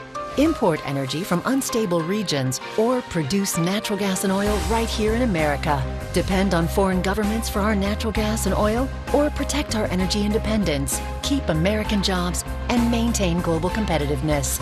Solutions are made in America with America's natural gas and oil. New projects means new project managers. You need to hire. I need Indeed. Indeed you do. When you sponsor a job, you immediately get your short list of quality candidates whose resumes on Indeed match your job criteria. Visit Indeed.com/hire and get started today. Wow, we're crunching tons of polygons here. What's going on? Where's Regina? Hi, I'm LaDonna. I invest in Invesco QQQ, a fund that gives me access to NASDAQ 100 innovations like real-time CGI. Okay. Yeah, don't worry, I got it. Become an agent of innovation with Invesco QQQ. Before investing, carefully read and consider fund investment objectives, risks, charges, and expenses, and more in the prospectus at Invesco.com.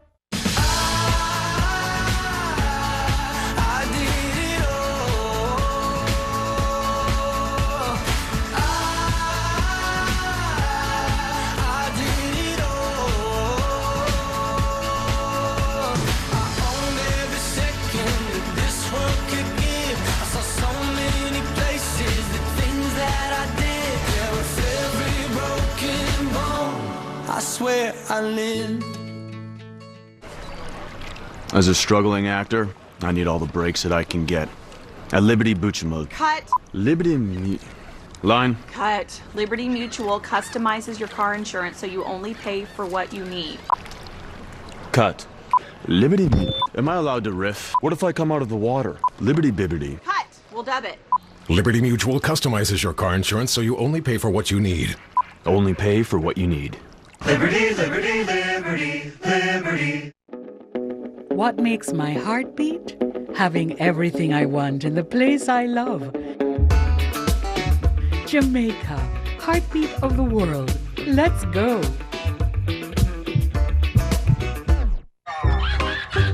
Family fitter, bath fitter.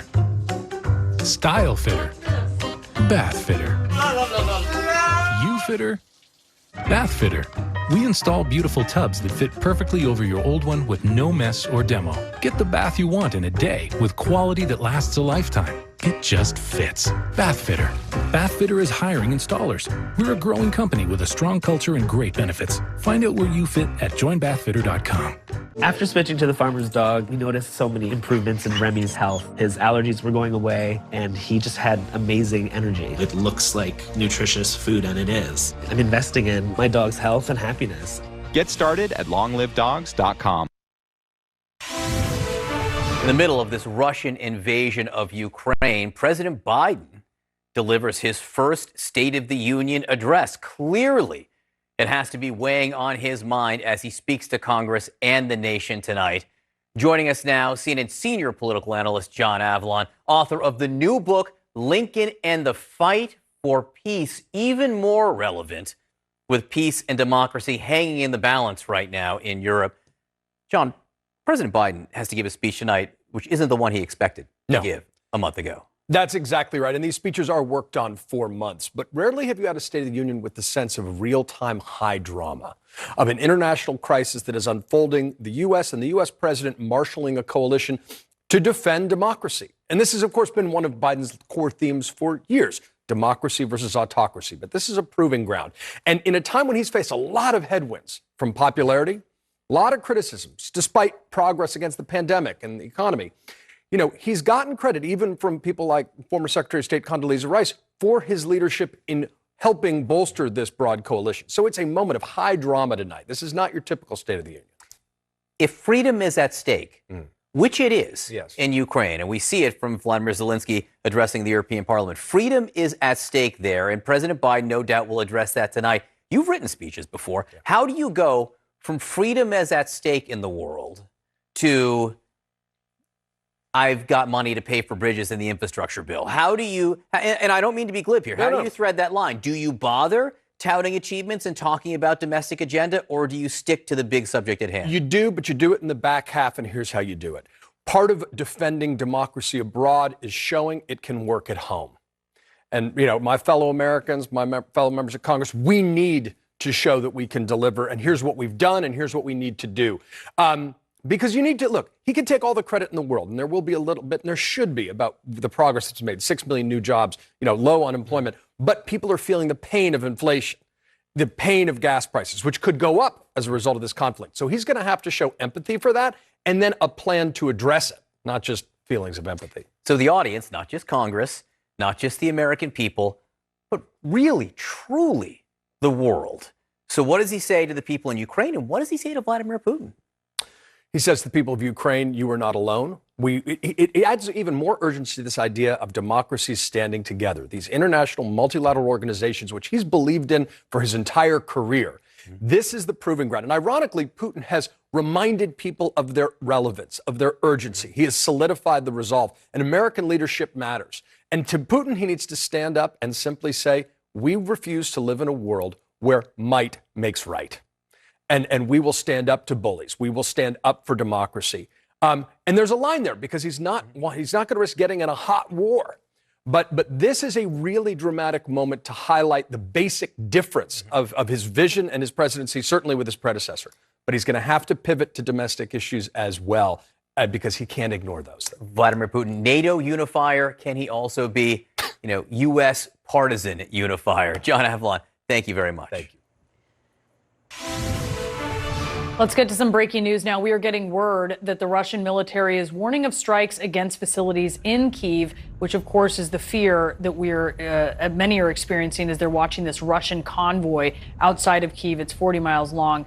I want to go to Nick Robertson, live for us in Moscow. Nick, just to be clear here, tell us about this statement from the Russian military, but also this warning that residents of Kyiv living near relay nodes, which I believe would be cell towers, correct me if I'm wrong, that they need to leave their homes. What's going on here? Yeah, it's very hard to know precisely what the Russian military means in this statement. State media here, TASS, is saying that the Russian military is warning that they're going to strike inside Kyiv. They're warning civilians to get out of the way. They say they'll use high-precision weapons and they'll be targeting the SBU and 72nd Main PSO facilities. Now, they indicate what they're targeting here is Ukrainian messaging systems, messaging that is attacking the Russians. It is very hard to know precisely what they're speaking about here, but the warning itself to civilians speaks for itself. This is Russia announcing that it is going to launch precision munitions into built-up civilian neighborhoods in Kyiv. And in the Russian playbook, the fact that they're announcing this and telling civilians to get out of the way, later we may well hear them use that as a defense, that they warned people to get out of the way ahead of these strikes and therefore cannot be accountable for civilians who, in one breath, they say are supporting what they call Ukrainian nationalists on the ground, that somehow Russia's hands will be clean of the culpability of any civilian killings that could happen from this. But it is a very chilling warning and speaks to the escalation that's coming. It speaks to Emmanuel Macron, the French president's assessment of his conversation with President Putin last night, that Putin is preparing to ramp up and increase his attacks on civilian neighborhoods. It speaks to the attack that we saw with a massive munition in the heart of Kharkiv earlier on today. An escalation. This is what the Russian military are saying on civilian neighborhoods. Yeah, look, it's not really up to Russia to determine if it is whether or not they are responsible. They're not the ones holding themselves accountable, clearly. Nick Robertson live for us from Moscow. And CNN's special coverage will continue here in just a moment as the convoy is approaching Kyiv. Clarissa Ward standing by there.